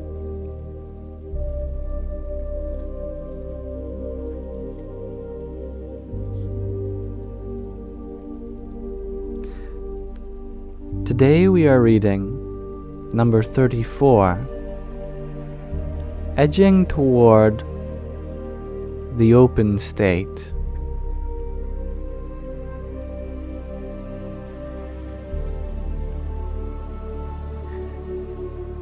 We might assume that as we train in bodhicitta, our habitual patterns will start to unwind, that day by day, month by month, will be more open-minded, more flexible, more of a warrior. But what actually happens with ongoing practice is that our patterns intensify.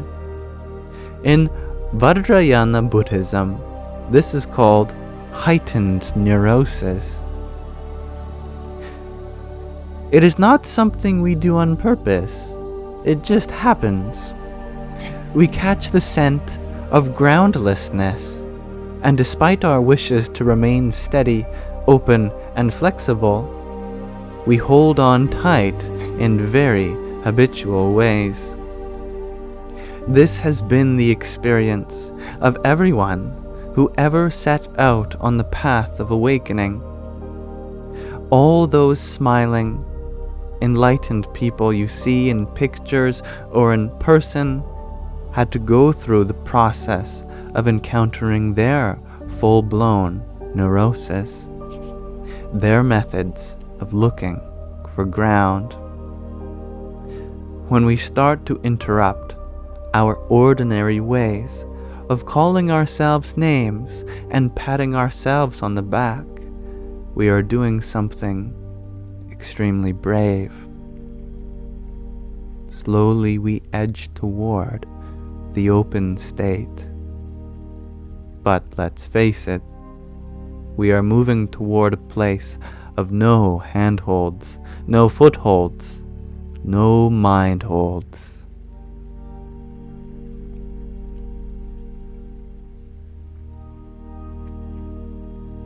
That's number 34. Edging toward the open state. Thank you for listening.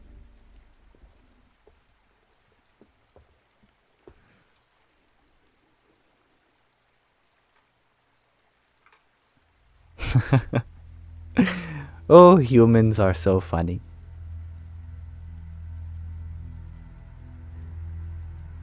Anything by itself could be mundane, but with the right soundtrack behind it, it suddenly gains all of this meaning.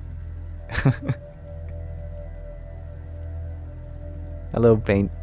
Paint? I just called you Paint. Hello, Saint Pashal. Have you done any painting lately? Now that we're on topic. Ghost Monkey, you ask, how long do I read each day? As long as we do our readings during our live streams. I have rarely been one to read anything myself, but if I'm reading for someone else, I could read all day.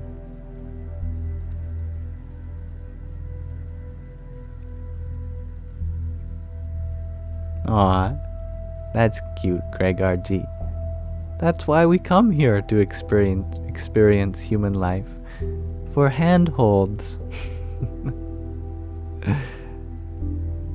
It's the first thing I did when I was born. Apparently. my father there.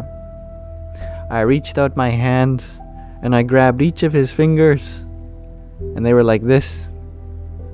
He had his fingers out like that, like little handlebars, and my tiny hands, I just grabbed them.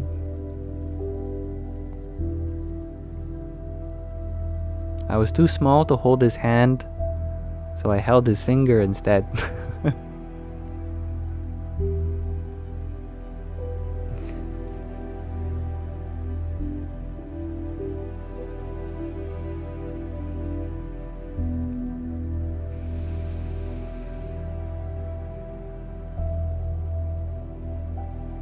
Annika, you share that the tiny dino beanie and 2 pairs of Yamsox are first on your Christmas list. Aww. That isn't a while, isn't it? But when the day arrives, I hope that they serve you comfortably and stylishly. I am making you all sentimental and smushy, says G to Infinity. Good. Gotta soften you up.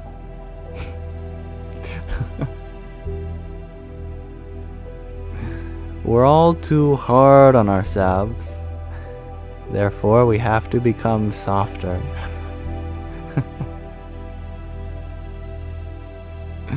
All smushy and mushy, and gloopy and gloppy.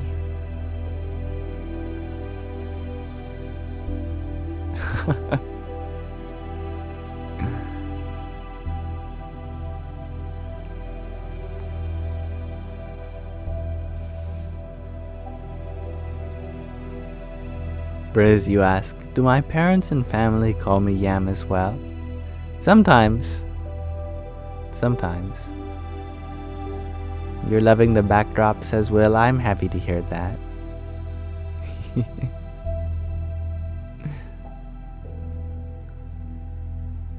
Gamer, you ask, do I miss hanging out in the Discord?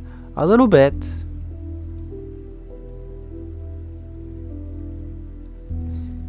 I haven't been sitting on my computer for long periods of time. In quite a while. I don't know what it is. I've just been outside my room a lot more.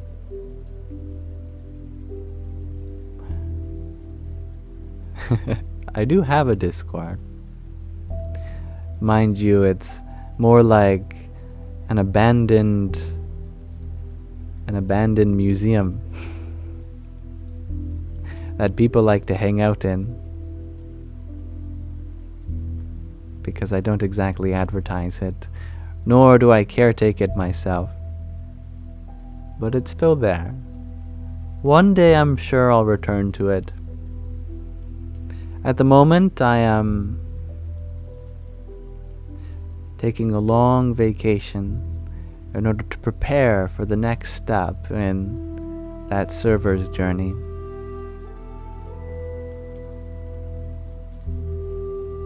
So you share. That's how it is. The more you go within, the more you want to be outside. I love that. Well put.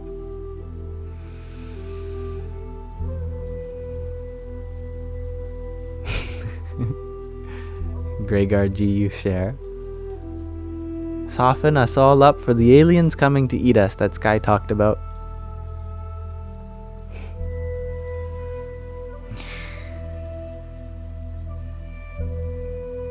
What does it mean to eat, if not to gain sustenance? And what does an alien mean, if not a being from above? I think we do have to soften ourselves up in order to give sustenance to that higher being. If we're hard and our shells are so tough, then how could that higher source, want anything to do with us, gain any purpose, receive any service.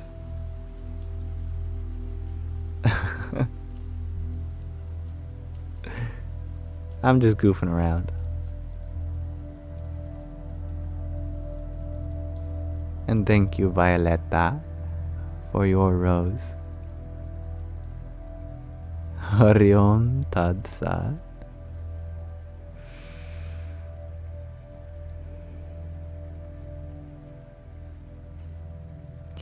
I'm spitting. I think you can turn anything into a lesson.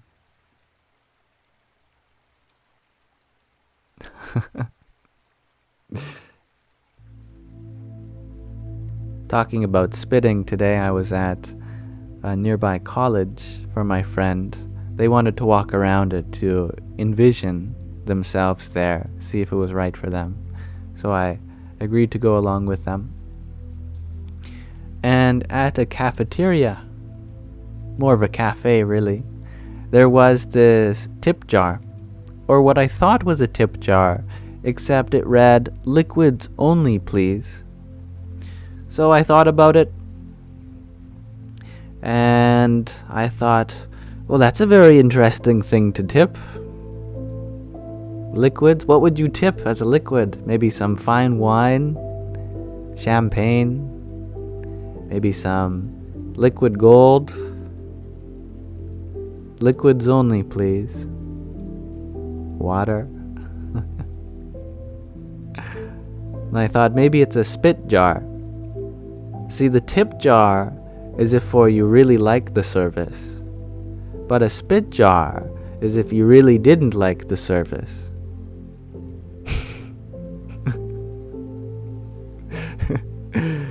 You are unhappy with me? Alright, please spit in this cup. It is symbolic of you spitting on me. Please do it for you.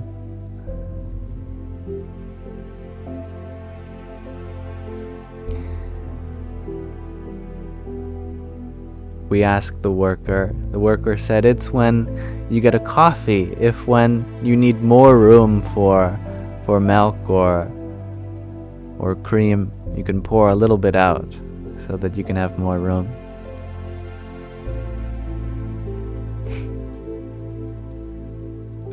But I was still messing with my friend, and I told her, see, it is a tip jar. They get to keep that little sip and drink it for themselves. Thank you for this coffee. Here, I'll pour you a little sip so you can have some too. It's a liquid tip jar. She said, really? I said, yeah. She said, are you messing with me? Yep. I think people take me too seriously.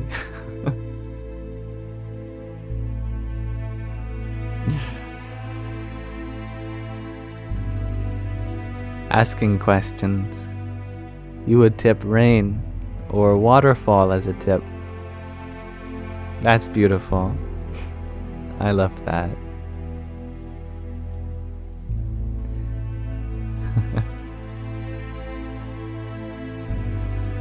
Annika, you ask if my app will be compatible with Android only. If you're referring to the Sanskrit app that I was started to develop a few months ago, I only know how to program using Android Studio.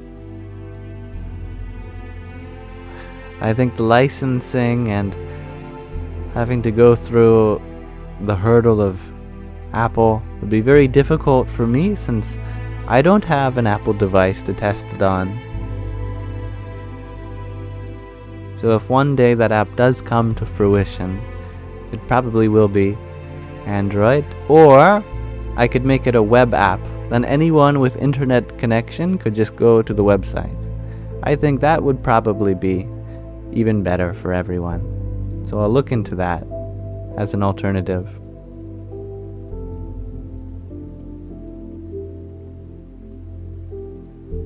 Gregarji. You share, you too. Even when you say ridiculous things, just because you keep a straight face.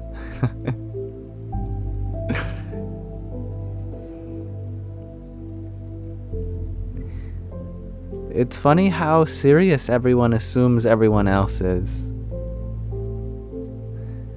When we're all just little goofy guys just trying to be a silly thing.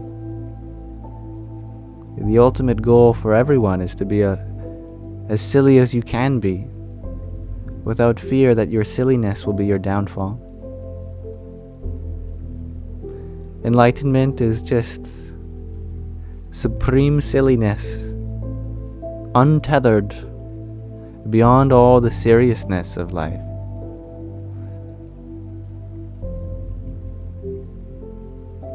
I'm just joking.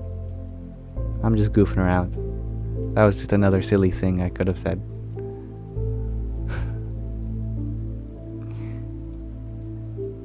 Nick, you ask, do I think money is evil? I don't think anything is evil. I think that things can be the source of suffering, but that doesn't inherently mean they're evil. Wherever there is suffering, there is also the capacity to do good. And money has the potential to do both of those things, to be a source of suffering and to do good. It is how one yields it which makes the difference.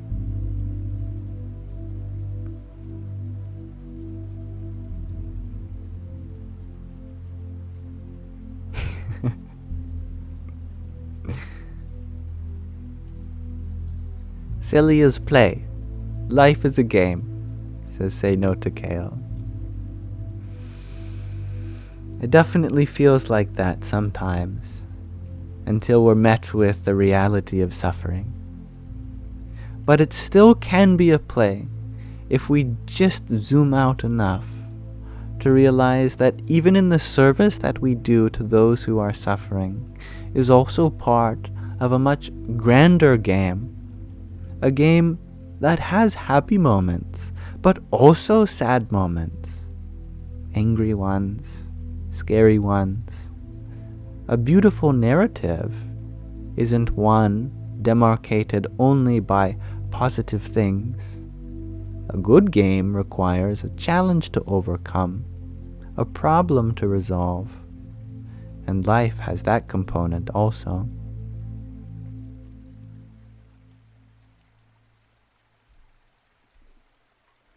But Say No to Kale. You asked, what makes me happy? Happy makes me. We always talk about happiness as though it is the object, but happiness is the subject. It is from happiness that all good things are done. All good things lead not to happiness. Happiness is the beginning, not the end.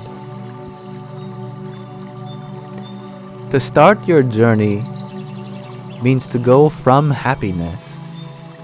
Go forth with happiness as your source, not your destination. Morella Pru, you like my new background? Oh, good to hear. I'm glad. I worry that the space was maybe too much for some people, looking for a calming, relaxing environment. Space is very foreign. Dribbler, Slurper, you asked, what happened to all of my videos? Ice got them. They got iced. No, they were put in the freezer. They were cooled. Making way for something a little more chill.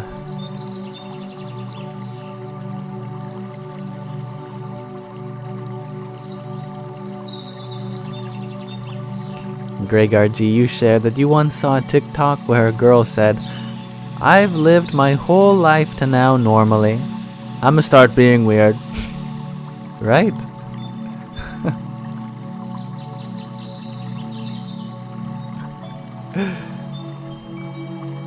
Bubbles, you share, if you only seek joy, you're clinging to it and will cause suffering. Extricate yourself. What a good word extricate is.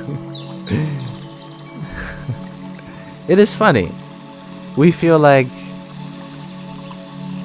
if we let go of our pursuit of happiness, won't that invite in other experiences besides happy ones? And it's like, exactly. That's the point. To invite everything in. And be happy with all experiences. Not just some.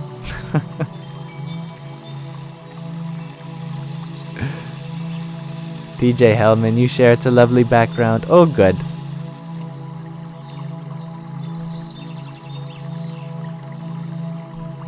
But you like the space too, says G2 Infinity, and you like forests. I'm happy to hear that. And thank you, Shakira, for your heart me just a moment ago. Jai Sita Rama. And Nunya, thank you for your cheer you up. Hari Om Tat Sat. Hello, Gaia. We got the weird crew tonight, says G2 Infinity. I love the weird crew.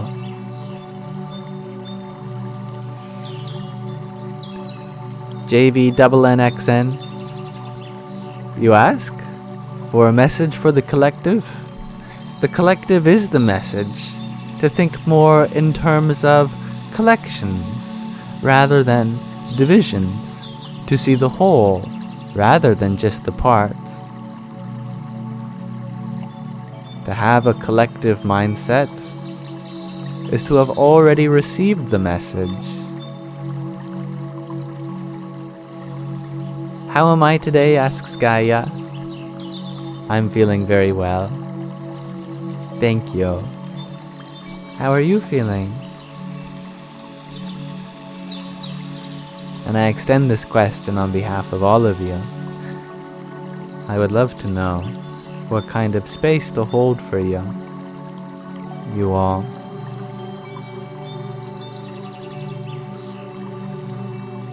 Hey, tonight, you're tired. Rest will come. And ellipses. Jank, you share the collective. You don't feel so alone and isolated now. How can you be when you're a part of everything? Gaia, you share, not good. You had an awful day? That's alright. You can have an awful day, but that doesn't make you awful. You may still be full of awe, but you are not awful.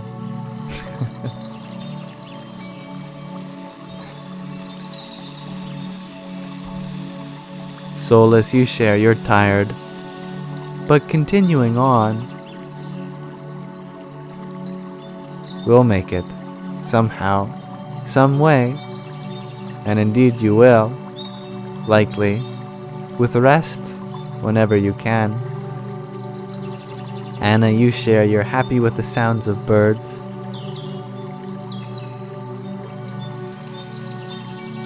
Hey, tonight you're also angry. That's alright. You certainly can be angry. Honey Badger Heals, you feel divinely guided, divinely protected, with divine timing. Oh, good. John Simon, you share that you're eager for the tomorrow. Not just any tomorrow, the tomorrow. I like that, Bubbles. My pronouns are we and us. Ayam Atma Brahma. Small fries and a shake. You miss your twin flame tonight.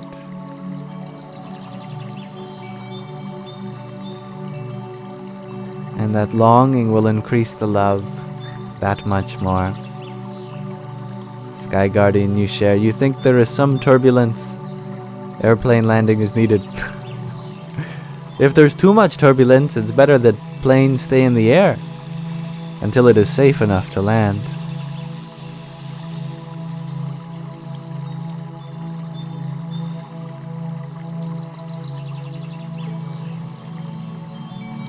Hey, tonight you share you don't want to study calculus. That's okay. You don't have to.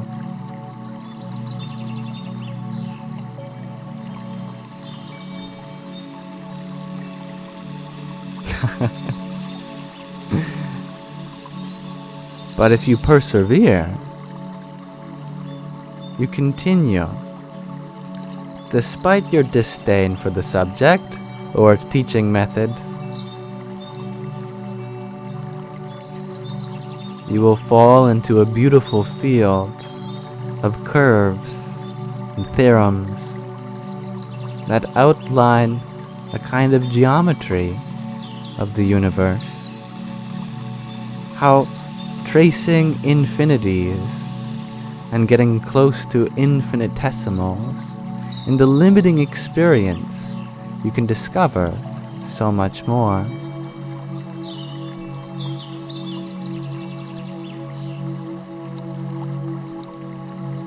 Sir Simon says you share that turbulence would be the name of your autobiography.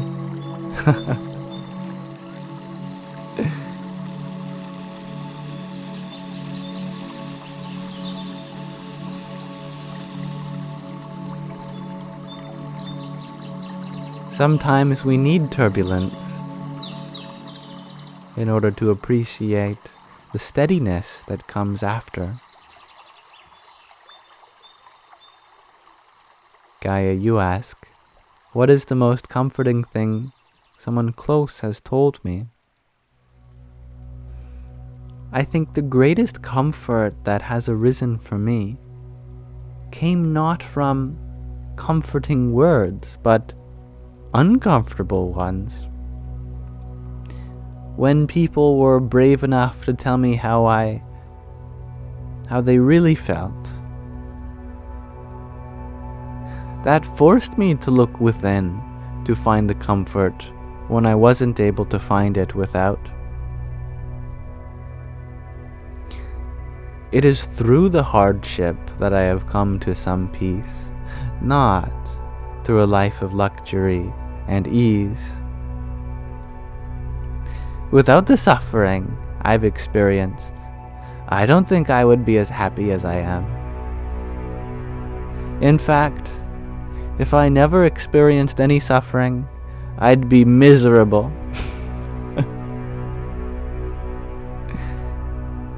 Because I wouldn't have been motivated to find the heart of life.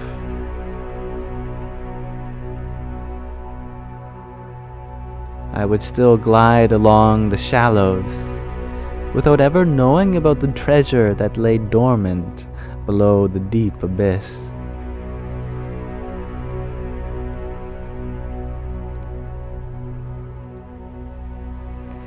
Have I ever had my heart broken?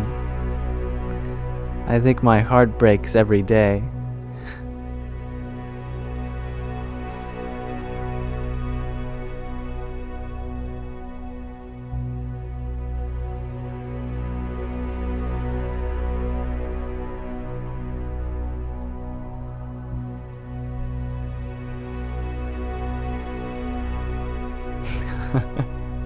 Thank you, Alice.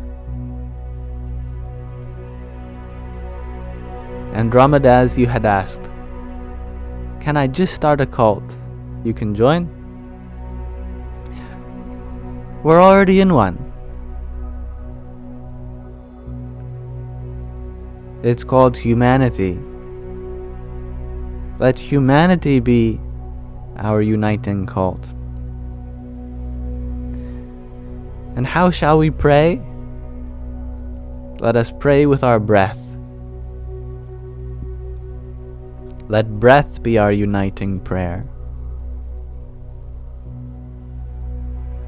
And where shall we direct our love to? What shall be our source, our God?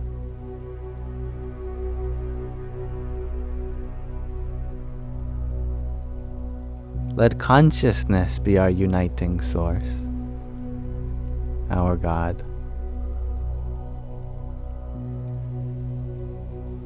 Sky Guardian, you ask, did I just admit that I am enlightened? I said I would never have found the treasure within.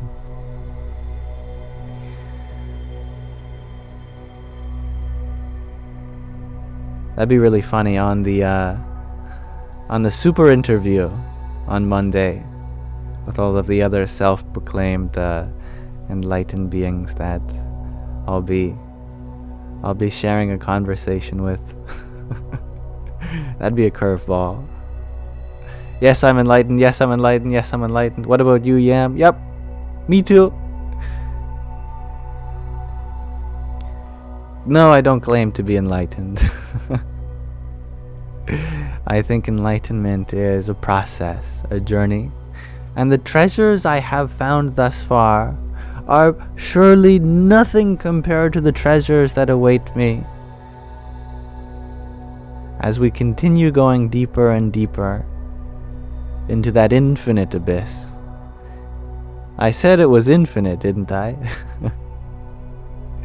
Going to the end of infinity, that would take eternity, wouldn't it?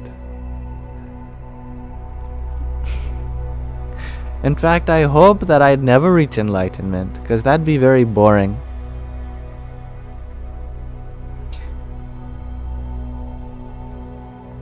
But you say everyone will be able to see the interview, probably by Wednesday. Very exciting. That is fun.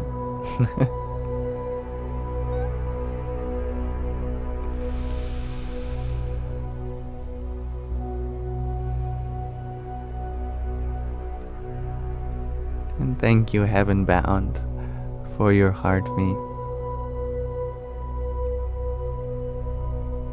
Radhe, Radhe. And the link below. Thank you for your hanging lights. Very beautiful.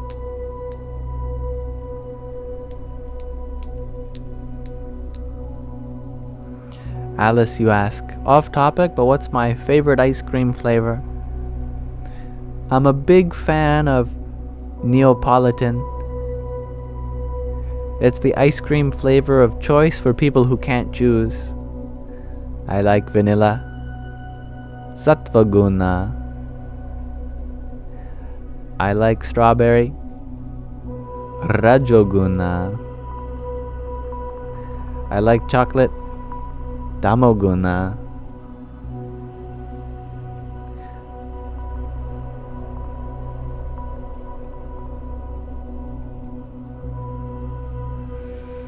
But all of them together,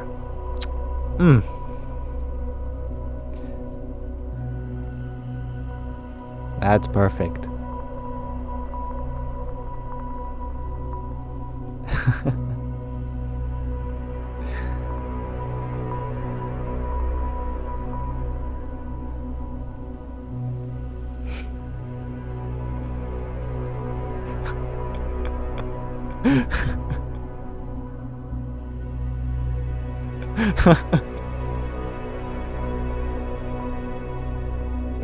Thank you, Gaia. I'm just scrolling up. I didn't read your messages, but you're right. Listen, you walk like me.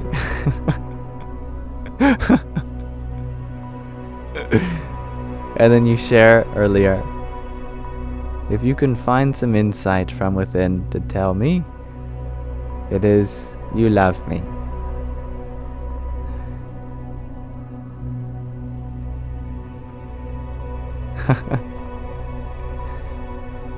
I am happy to hear your love, and I have a lot of love for everyone here also. Alright, let's start landing so the sky can sleep and go to the ashram tomorrow. As you wish, my friend.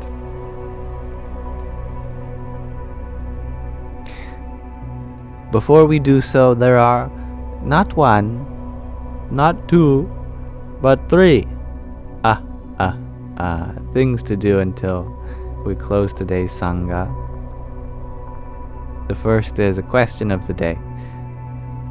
So allow me to ask you, what ideal do you envision for yourself? This could be something you are working on, but you see it in the distance, coming closer. Pardon me. And closer. Whew.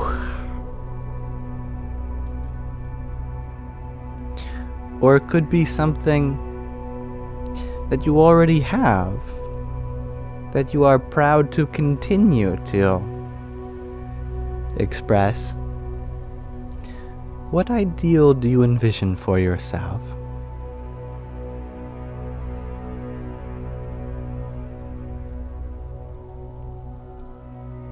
And thank you. Thank you, Jenks, for your ice cream cone. Hari Om Tat Sat. Alice, you shared that you already answered before, but you're going to change the answer to, you envision the love for cuddling your cat. Oh, good, good. That's the telepathy working from your cat with her Jedi mind tricks. You want to cuddle me, says the cat. I want to cuddle you, replies our mind.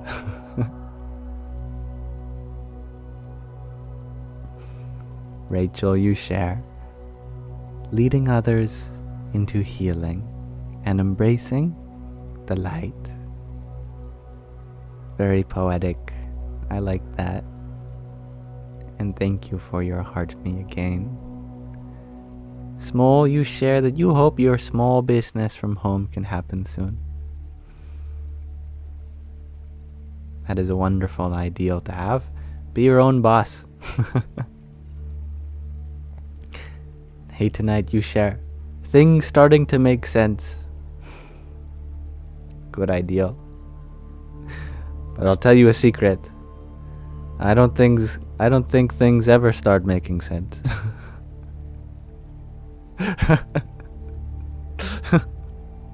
But that's just my opinion. John Simon, you share pure freedom. A good ideal. I believe that is achievable. And that's quite alright, Lily. You know, tomorrow I'll be doing earlier lives for you and everyone else who tends to join.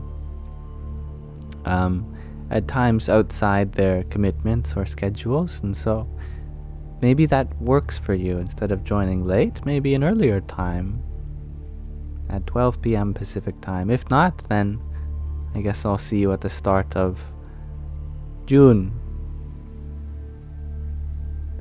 But does sense ever start making things, says Gregor? From our senses, the whole world is made. Scientific perspective says the otherwise, the other way. That it is from the material world that our senses convene to form the mind.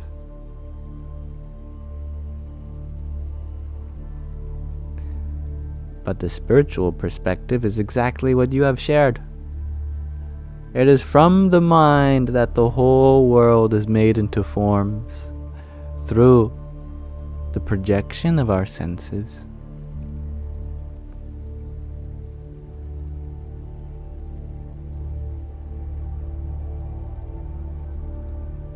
G to infinity, you share, currently helping all your loved ones' dreams come true.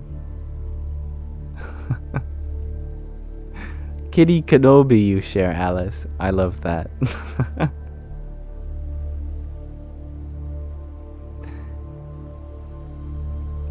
Lily, you share that the ideal you envision for yourself is an ideal one. You good, you.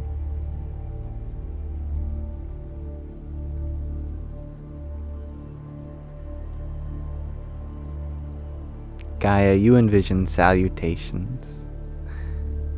I love that. Namo Namaha. Salutations to you. So you say hi in Sanskrit. Namo Namaha. Salutations to you.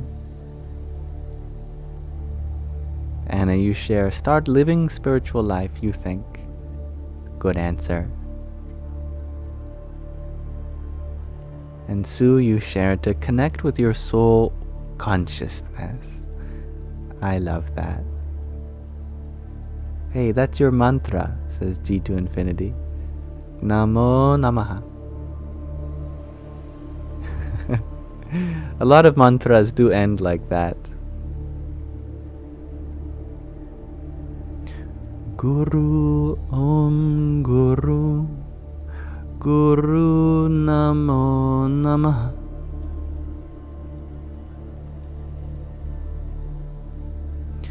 Om Prang Bhairvaya Namo Namaha.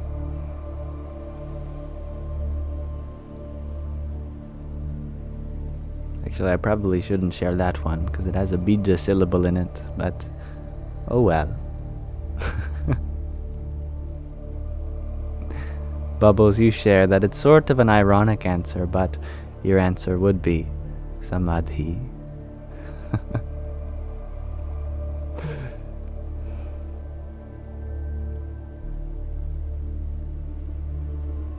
Hello, Shadow Wolf. Welcome. And thank you, Miso, for your rose. Radhe, oh Radhe. Well, I am so happy to have these answers to my question of the day. Thank you, everyone. I love the ideals you have for yourself, and I think all of them are very feasible and achievable. And it is my blessing to you all that it becomes manifest as much as in my capacity to do so. The second thing I'd like to do with you all before we leave today is read from another section of our book. Today we are reading In Love at Ease. Piece by piece, a few pages at a time. In Love at Ease is about Pramukh Swami Maharaj, specifically everyday spirituality with him. He was a guru and president of the B.A.P.S. Swami Narayan Sanstha, which is a spiritual organization based around the loving devotion of Swami Narayan, who was a figure in the turn of the 19th century. We are recollecting this late guru's life with love stories spoken from Yogi Trivedi's eyes as he interviews many people about their experience with the teacher. Here we are reading, Swami Sri adapted his love to make people feel comfortable as equals and as friends by focusing on their convenience over his own.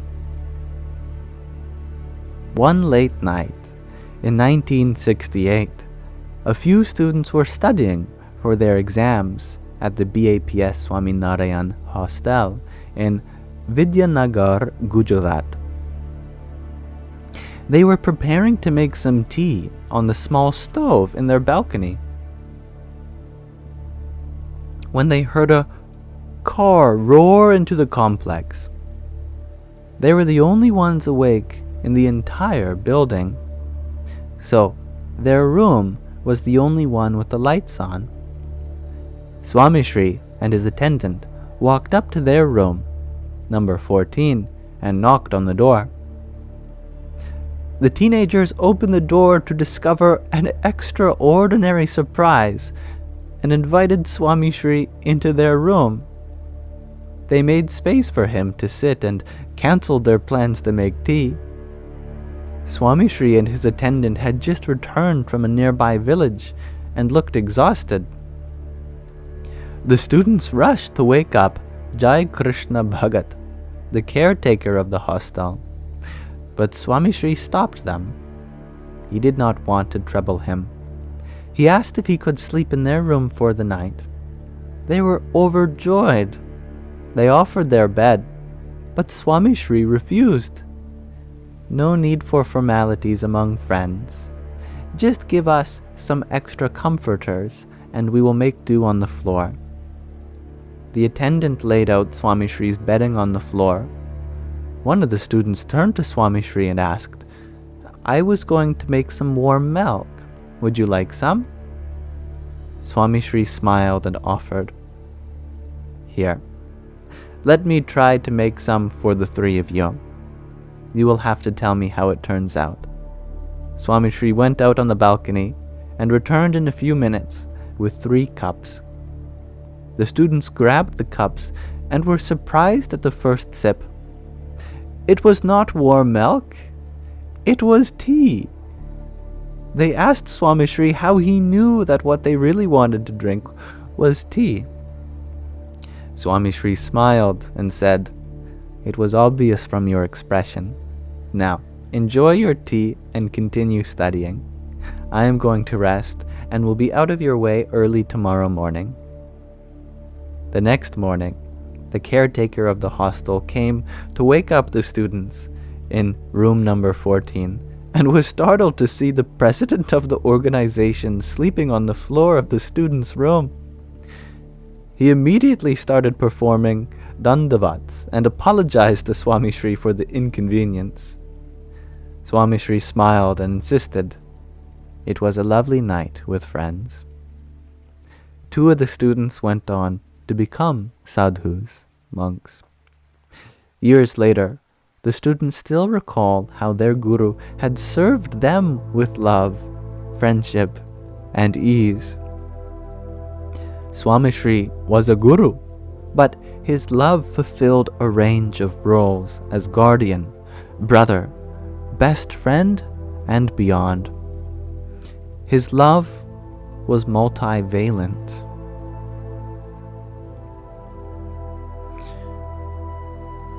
While on his global spiritual tour in 1988, Swami Sri spent several days in Durban, South Africa.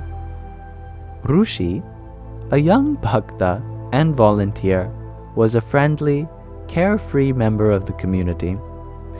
He would go from sadhu to sadhu, bhakta to bhakta, and say, "You are my best friend." This sense of community and spiritual connection with his fellow bhaktas delighted him. He had been thinking of saying those 5 words to Swami Sri for a few days, but felt apprehensive, despite encouragement from the sadhus. One afternoon, Swami Sri was walking as a part of his exercise routine. He walked by Rishi several times and noticed that something was on his mind. During his next lap, he stopped in front of Rishi and asked him what was concerning him. Shuk Muni Das Swami and Dharma Vatsal Das Swami urged him to speak his mind. Rishi blurted out at the top of his lungs, "You are my best friend." Swami Sri gently placed his hand on Rishi's heart and said in Gujarati, interspersed with English, "Your best friend, your best father, your best guru. Here is why. I am your best friend because you can open your heart to me. I am your best father because I want the best for you, since you are like my child. I am your best guru because I want you to excel in this life, but also live in a way that facilitates your moksha, spiritual release from samsara. If you follow the dharma, righteous duty laid out by that source, God, and Guru, and are transparent with me about your spiritual journey, I will guide you to moksha." Rishi beamed the brightest smile to date. Swami Sri was accessible as a friend, father, and guru. His love came in many forms and was easy and natural to feel and accept. Another memorable moment when Swami Sri's love permeated his various roles beyond a guru occurred in Catskills, New York. Catskills, I've never heard of that place. I think I could teach my cat a few skills.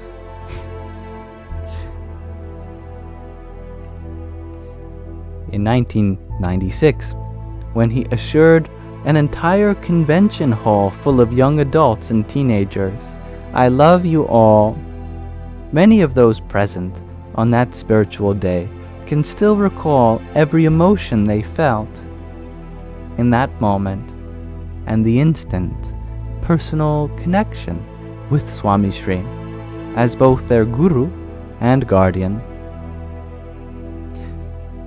You give when you love.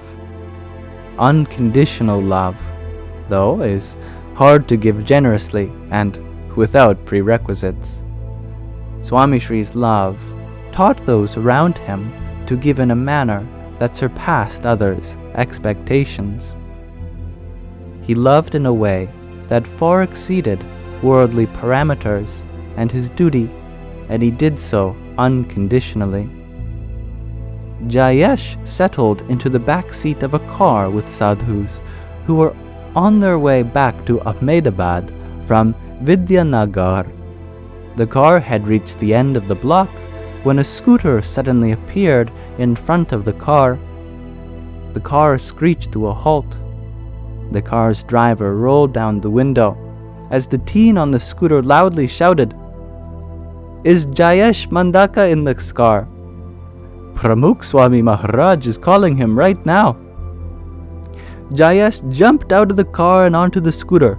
His mind was racing, maybe faster than the scooter, on the way back to the mandir to understand why Swami Sri was calling him back when he had just met him a few hours ago to receive blessings for his sister's wedding.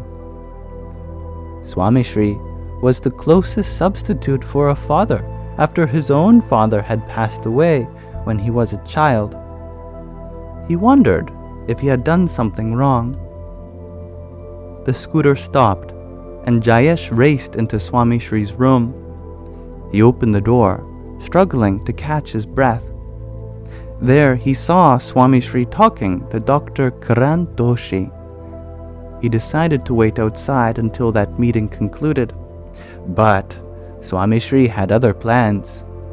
Swami Sri called out to him and asked Dr. Doshi to excuse him for a moment. Swami Sri reached under the table near his sofa to grab a packet and handed it to Jayesh, saying, "This is for you. I hope you like it. If you need anything else, feel free to tell me. I am here for you." Jayesh walked out of the room in shock. He opened the bag and found a pair of dress clothes and a casual polo to wear during his sister's wedding festivities. Earlier that day, Jayesh spoke to Swami Sri regarding his sister's wedding, budgeting, arrangements, guest lists, and food preparations.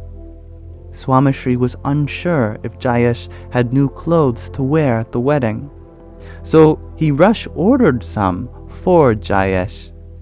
Swami Sri and his personal attendant, Narayan Charandas Swami, approximated Jayesh's size based on other youths who were traveling with him. In between his day of meetings and spiritual consultations, Swami Sri spent a large portion of his Sunday afternoon selecting clothes for one young man, in whose support he had stopped in to serve as a father figure. Jayesh had tears in his eyes as he walked back to the car. Swami Sri had not just given him a pair of clothes, he had also showed him how to go in above and beyond for others.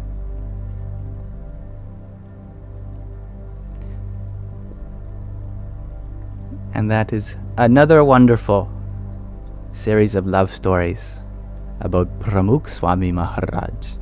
So, I thank you all for listening with me.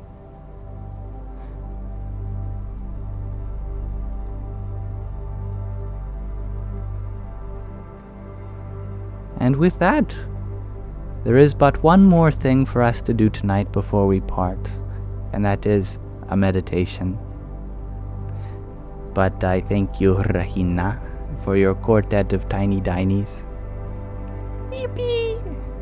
A finger heart and a pair of roses. Hari Om Tat Sat. Now, it seems as though there was a bit of a commotion as I read. Is there anything you guys would like to talk about? Any questions that remain unanswered? I would be happy to attend to them. Any discomfort? Do let me know.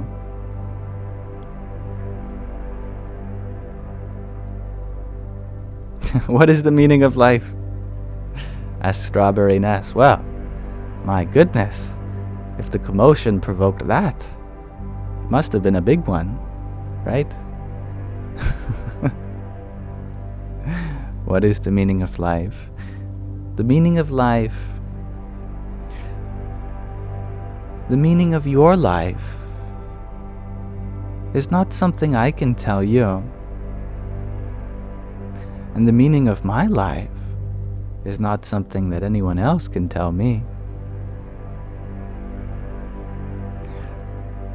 I hope you find meaning in your life in your unique personal way that makes sense to you, just as I am striving to find the meaning in my life, given my personal experiences too.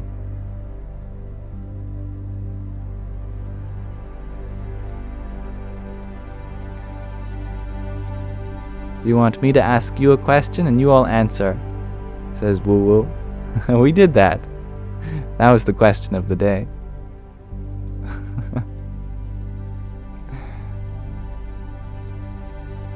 Hey, tonight, you ask, should we only show this kind of love towards people who we know will appreciate it?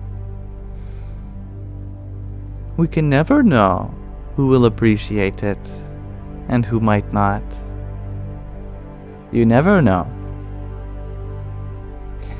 It could be the person that you least expect to receive it well is the one that has been waiting for it the whole time. And just the same, sometimes the places we always give love are perhaps not always the places that need it. So if we are relying on our judgment to determine who gets love and who does not, we will probably end up giving love to a lot of places that don't need it and abstaining from places that could use it. We should always be willing to give love to everyone.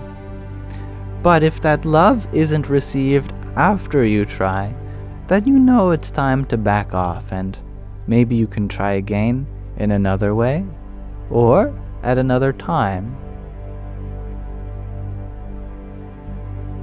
Everyone is deserving of love, but not all of us like love packaged in one way or another. Therefore, if some person rejects our love, it's only because they don't like the packaging that it's in, according to their own personal preference.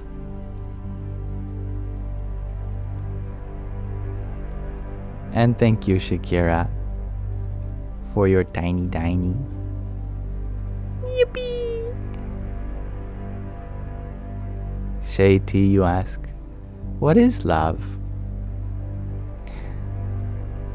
Love is allowing you to be you, and allowing me to be me, and allowing us to be us, that respects all of our boundaries, all of the ways we are continuing to heal and all of the things we are growing towards.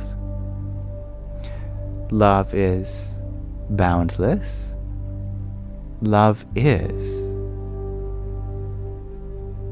When you make room for someone, when you give them a chance to explain how they're feeling, when we refrain from judgment, when we embrace them with open arms, when we are just as much dedicated to the pursuit of our happiness as we are dedicated to the pursuit of their happiness, all of that could be said to be love. But if there's one thing that love is more than anything, it isn't. Because love is never one thing in particular. Love is multifaceted, multi-dimensional, multivalent, omnidirectional. Love is big, love is small, love is where you least expect it. Love is dangerous, love is comfortable, and boy, is it precious. Love is all around us, and yet difficult to find. Love is paradoxical, and yet so effortlessly consistent.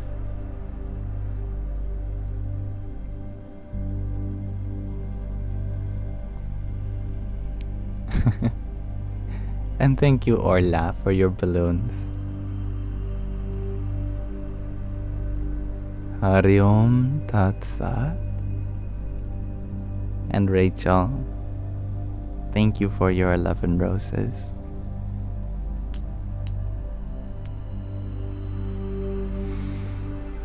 All right.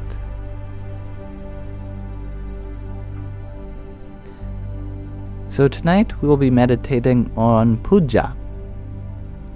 Puja is something that maybe not all of us are familiar with. It can be translated to worship. And it is said that the Sanskrit word puja comes from pushpam, which means flower, and jalam, which means water. Flowers and water, puja. What is the significance of flowers and water? Well, it's what we offer at a traditional altar. When we have a form of the divine, we will put flowers and water, puja. Here we'll be watching a 16-minute puja, which Swami Tadatmananda Ji does. And do you know, Sky Guardian, if this is his daily puja, or if it's something on a special occasion?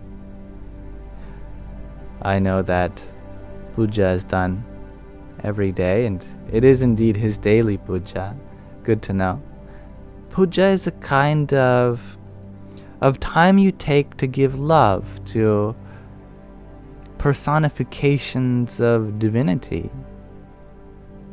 And this is a very special treat in that we'll be watching a bird's eye view of how puja is done for a Swami, a worldly renunciant who has embraced the spiritual pursuit of liberation. From a non-dual tradition, Advaita Vedanta, who is beyond deities, and yet there still is a use for the personal form of the divine. So with that, I'm excited to meditate on with you. We'll be listening to Swamiji as he recites the names of the Lord in various ways and gives offerings to the divine masculine, divine feminine, and so many wonderful expressions of love. As such, I'll be minimizing the background music, as you have heard, so we can maximize the puja video. Without further ado, this will be the last part of our live tonight. Thank you.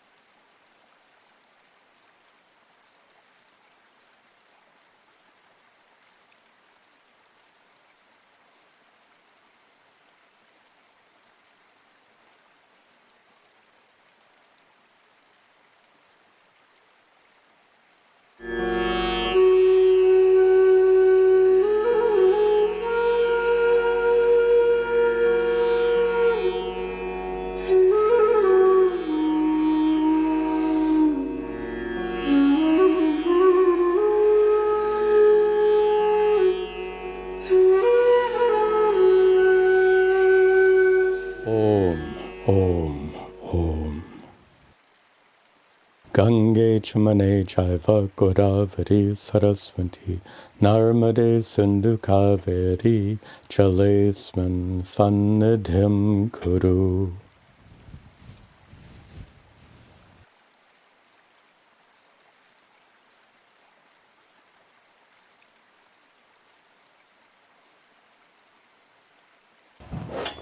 Om Achitaya Namaha.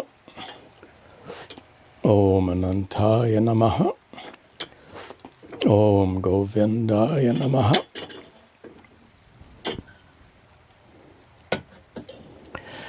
Keshva Narayana Madhava Govinda Vishnu Madhusudana Trivakrama Vamana Shridhara Hrishikesha Padmanabha Dhamodara. Om Shuklam Bharataram Vishnum Shashivarnam Chaturbhujam Prasannavaranam Dhyayet Sarva Vignopashantaye. Om Bhur Bhuvaswaha Tatsavtur Varenyam Bhargo Devasya Dhimahi Dhiyo Yona Prachodayat.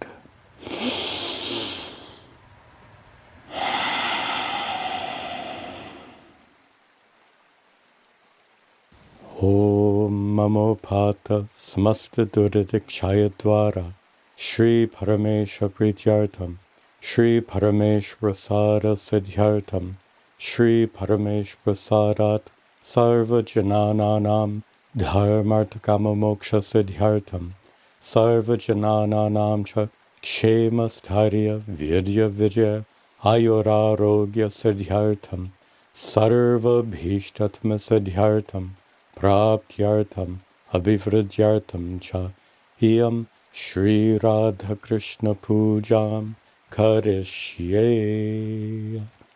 Om Gananahan Tva Ganapatigam Havamahe Kavim Gavinam Upamashravastamam Jeshtarajam Brahmanam Brahmanaspataha Nashrinvan Utibasira Sadhanam.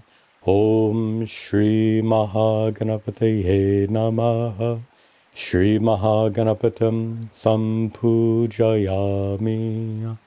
Ishvaro Gururhatmeti Murti Bheda Vibhagine Vyomavad Vyapta Dehaya Dakshinamurtaye Namaha. Om Namo Bhagavate Dakshinamurtaye Mahyam Medham Prajnam Prayacha Swaha. Om Vasudeva Sutam Devam Kamsachanuramardanam Devaki Paramanandam Krishnam Vande Jagadguru. Om Gopi Jana Vallabha Charanan Sharanam Prapadye. Om Namo Gopi Jana Vallabhabhyam Shri Radha-Krishna Nama. Shri Radha-Krishnam Dhyayami. Husband Bimbe Shri Radha-Krishnam Avahayami. Om Namo Gopi Jana Vallabhabhyam Shri Radha-Krishna Namaha. Asnam Samsthapayami. Om Namo Gopi Jana Vallabhabhyam Shri Radha-Krishna Namaha. Padayoho Padyam Samarpayami. Om Namo Gopi Jana Vallabhabhyam Shri Radha-Krishna Namaha.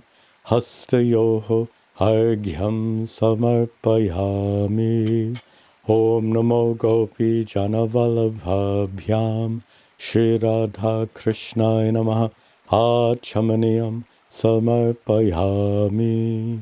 Om Namo Gopi Jana Vallabhabhyam Shri Radha-Krishna Namaha. Snanam Snapayami. Punarachamaniyam Samarpayami. Om Namo Gopi Jana Vallabhabhyam Shri Radha-Krishna Namaha. Vasrartam Abharanartam Cha Pushpani samarpayami. Om Shri Krishnaya Namaha. Om Kamalanathaya Namaha. Om Vasudevaya Namaha. Om Sanatanaya Namaha. Om Vasudevatmajaya Namaha. Om Punyaya Namaha. Om Leela Manusha Vigrahaya Namaha. Om Shri Vatsakaustuvadharaya Namaha. Om Yashodha Vatsalaya Namaha. Om Hare Namaha. Om Chaturbhujata Chakrasi Gada Shankha Yudaya Namaha. Om Devaki Nandanaya Namaha. Om Shri Shai Namaha. Om Nanda Gopa Priyatmajaya Namaha. Om Yamuna Vega Samharine Namaha. Om Bhalabhatra Priyanujaya Namaha. Om Putana Jivataharai Namaha. Om Shakata Sarabhanjanai Namaha. Om Nanda Vrajajananandane Namaha. Om Satchidananda Vigrahai Namaha. Om Navanita Viliptangai Namaha. Om Navanita Nathai Namaha. Om Anaghai Namaha. Om Navanita Navaharai Namaha. Om Muchakunda Prasarakai Namaha. Om Shoda Shastri Sahasre Shaya Namaha. Om Tribhangi Mudra Krate Namaha. Om Shukavagamrata Dhindave Namaha. Om Govindaya Namaha. Om Yoginam Pataye Namaha. Om Vatsavata Charai Namaha. Om Anantaya Namaha. Om Dhenukasaramardanaya Namaha. Om Trinikratatranavartaya Namaha. Om Yamlarjana Bhanjanaya Namaha. Om Uttala Tala Bhetre Namaha. Om Tamala Shamala Krate Namaha. Om Gopa Gopishwaraya Namaha. Om Yogine Namaha. Om Koti Surya Samaprabhaya Namaha. Om Ilapate Namaha. Om Parasmai Jyotishe Namaha. Om Yadavendraya Namaha. Om Yarutvahaya Namaha. Om Vanamaline Namaha. Om Pitavasase Namaha. Om Parijatapaharakaya Namaha. Om Govardhana Chalodhartre Namaha. Om Gopalhaya Namaha. Om Sarvapalakaya Namaha. Om Ajaya Namaha. Om Niranjanaya Namaha. Om Kama Janakaya Namaha. Om Kanjalochanaya Namaha. Om Rukne Namaha. Om Madhranathaya Namaha. Om Dwaraka Nayakaya Namaha. Om Baline Namaha. Om Vrindavananta Sancharine Namaha. Om Tulasi Dhama Bhushanaya Namaha. Om Syamantakamani Hartre Namaha. Om Naranarayanatmakaya Namaha. Om Kubja Krishnambaradharai Namaha. Om Mayine Namaha. Om Paramapurushaya Namaha. Om Mushtika Surachanu Ramalla Yuddha Visharadaya Namaha. Om Samsara Vairine Namaha. Om Kamsaraye Namaha. Om Muraraye Namaha. Om Narakanta Kai Namaha. Om Anadi Brahmacharine Namaha. Om Krishna Vyasana Karshakai Namaha. Om Shishupala Shirishchetre Namaha. Om Duryodhana Kalanta Kai Namaha. Om Virarakrura Varadaya Namaha. Om Vishwarupa Pratarshakaya Namaha. Om Satyavache Namaha. Om Satyasankalpaya Namaha. Om Satyabhamarathaya Namaha. Om Jaine Namaha. Om Subhadra Purvajaya Namaha. Om Vishnave Namaha. Om Bhishma Mukti Pradayakaya Namaha. Om Jagadgurave Namaha. Om Jagannathaya Namaha. Om Venunarvasharadhaya Namaha. Om Vrishabhasura Vidvansane Namaha. Om Banasura Karantakaya Namaha. Om Yudhishthira Pratishthatre Namaha. Om Barhi Barhavatansakai Namaha. Om Partha Sarate Namaha. Om Avyaktaye Namaha. Om Gitamritamaho Dhadaye Namaha. Om Kali Apanimanikya Ranjita Shri Parambujaya Namaha. Om Damodarai Namaha. Om Yajnabhoktre Namaha. Om Danavendra Vinashaya Namaha. Om Narayanaya Namaha. Om Parabrahmane Namaha. Om Pannagashana Vahanaya Namaha. Om Jalakrida Samasakta Gopi Vastrapaharakaya Namaha. Om Punya Shlokaya Namaha. Om Tirtapadaya Namaha. Om Veda Vedhyaya Namaha. Om Dayanadhaya Namaha. Om Sarva Bhutatmakaya Namaha. Om Sarvagraharupane Namaha. Om Paratparaya Namaha. Om Namo Gopi Janavalabhabhyam. Shri Radha-Krishnaya Namaha.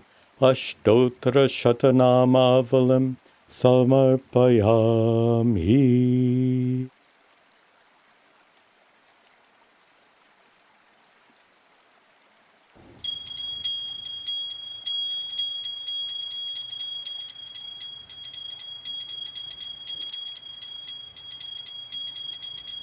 Om Namo Gopi Janavalabhabhyam Shri Radha Krishnaya Namaha.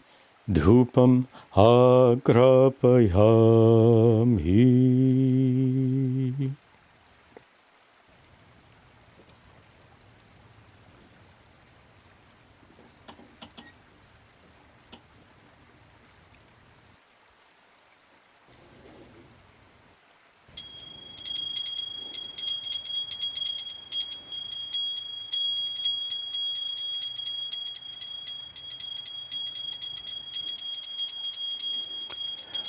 Om Namo Gopi Janavalabhabhyam Shri Radha Krishnaya Namaha. Deepam Sandarshayami.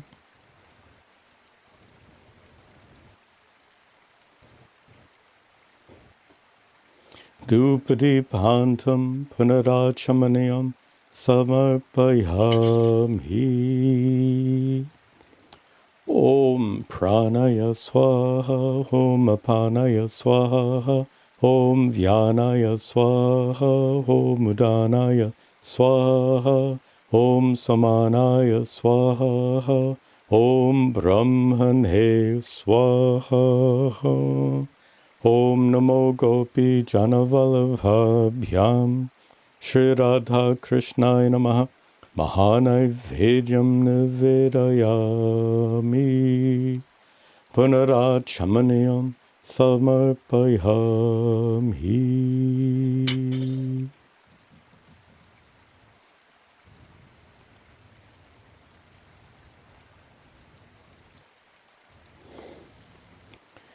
Om na tatra suryo bhati na chandra tarakam nema vidyuto bhanti kuto yamaknihi tameva bhantam anubhati sarvam tasya bhasa sarvamidam vibhati.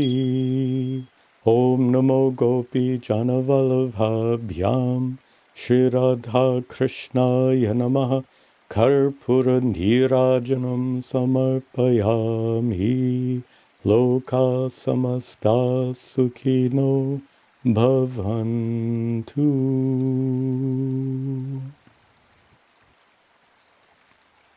Om Sarve Bhavantu Sukhinaha Sarve Santu Niramayaha Sarve Bhadrani Pashyantu Ma Kaschid Dukkha Bhag Bhavet Hasato Ma Satgamaya Tamaso Ma Jyotirgamaya Mrityorma Amritangamaya Om Shanti Shanti Shanti.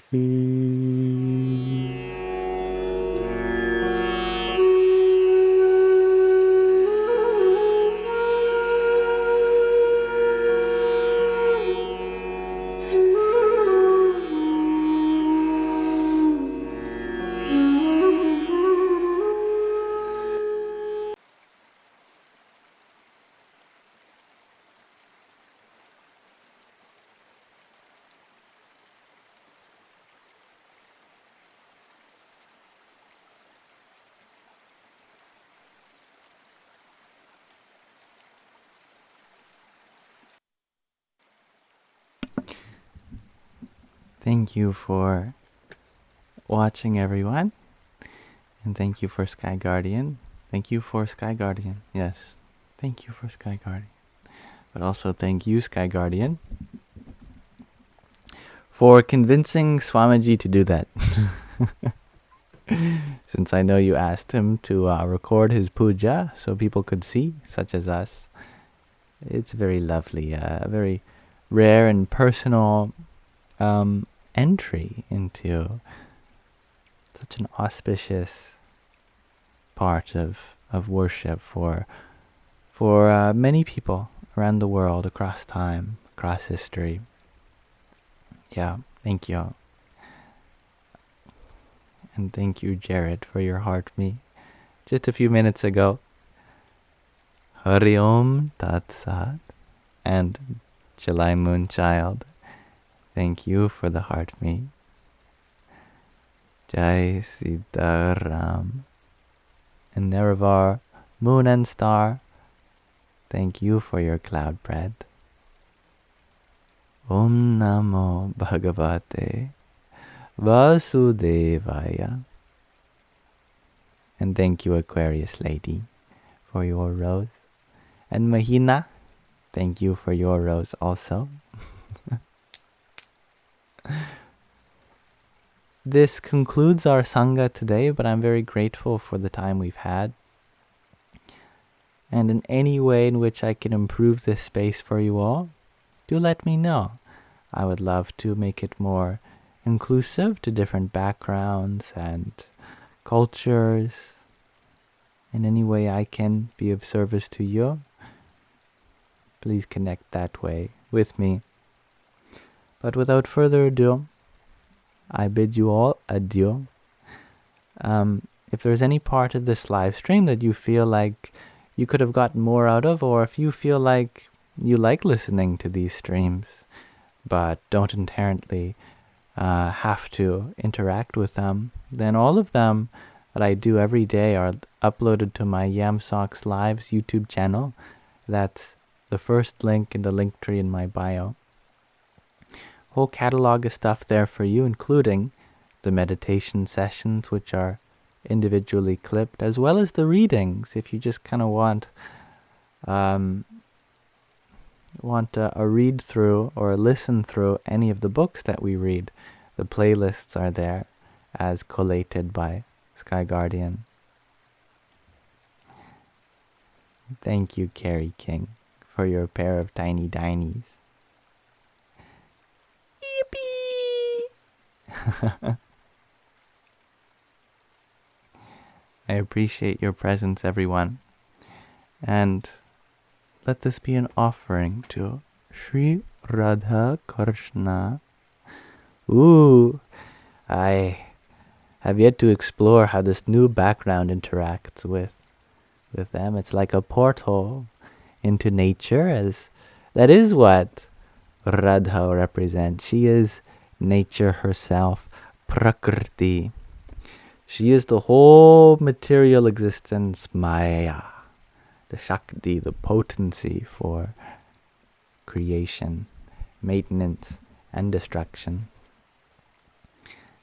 So, wherever you are, whether this is your good morning, good afternoon, good evening, good night, may you all have a beautiful rest of your present moment. And I almost forgot. Radhe Krishna, Radhe Krishna, Krishna Krishna, Radhe Radhe, Radhe Shyam, Radhe Shyam, Shyam Shyam, Radhe Radhe.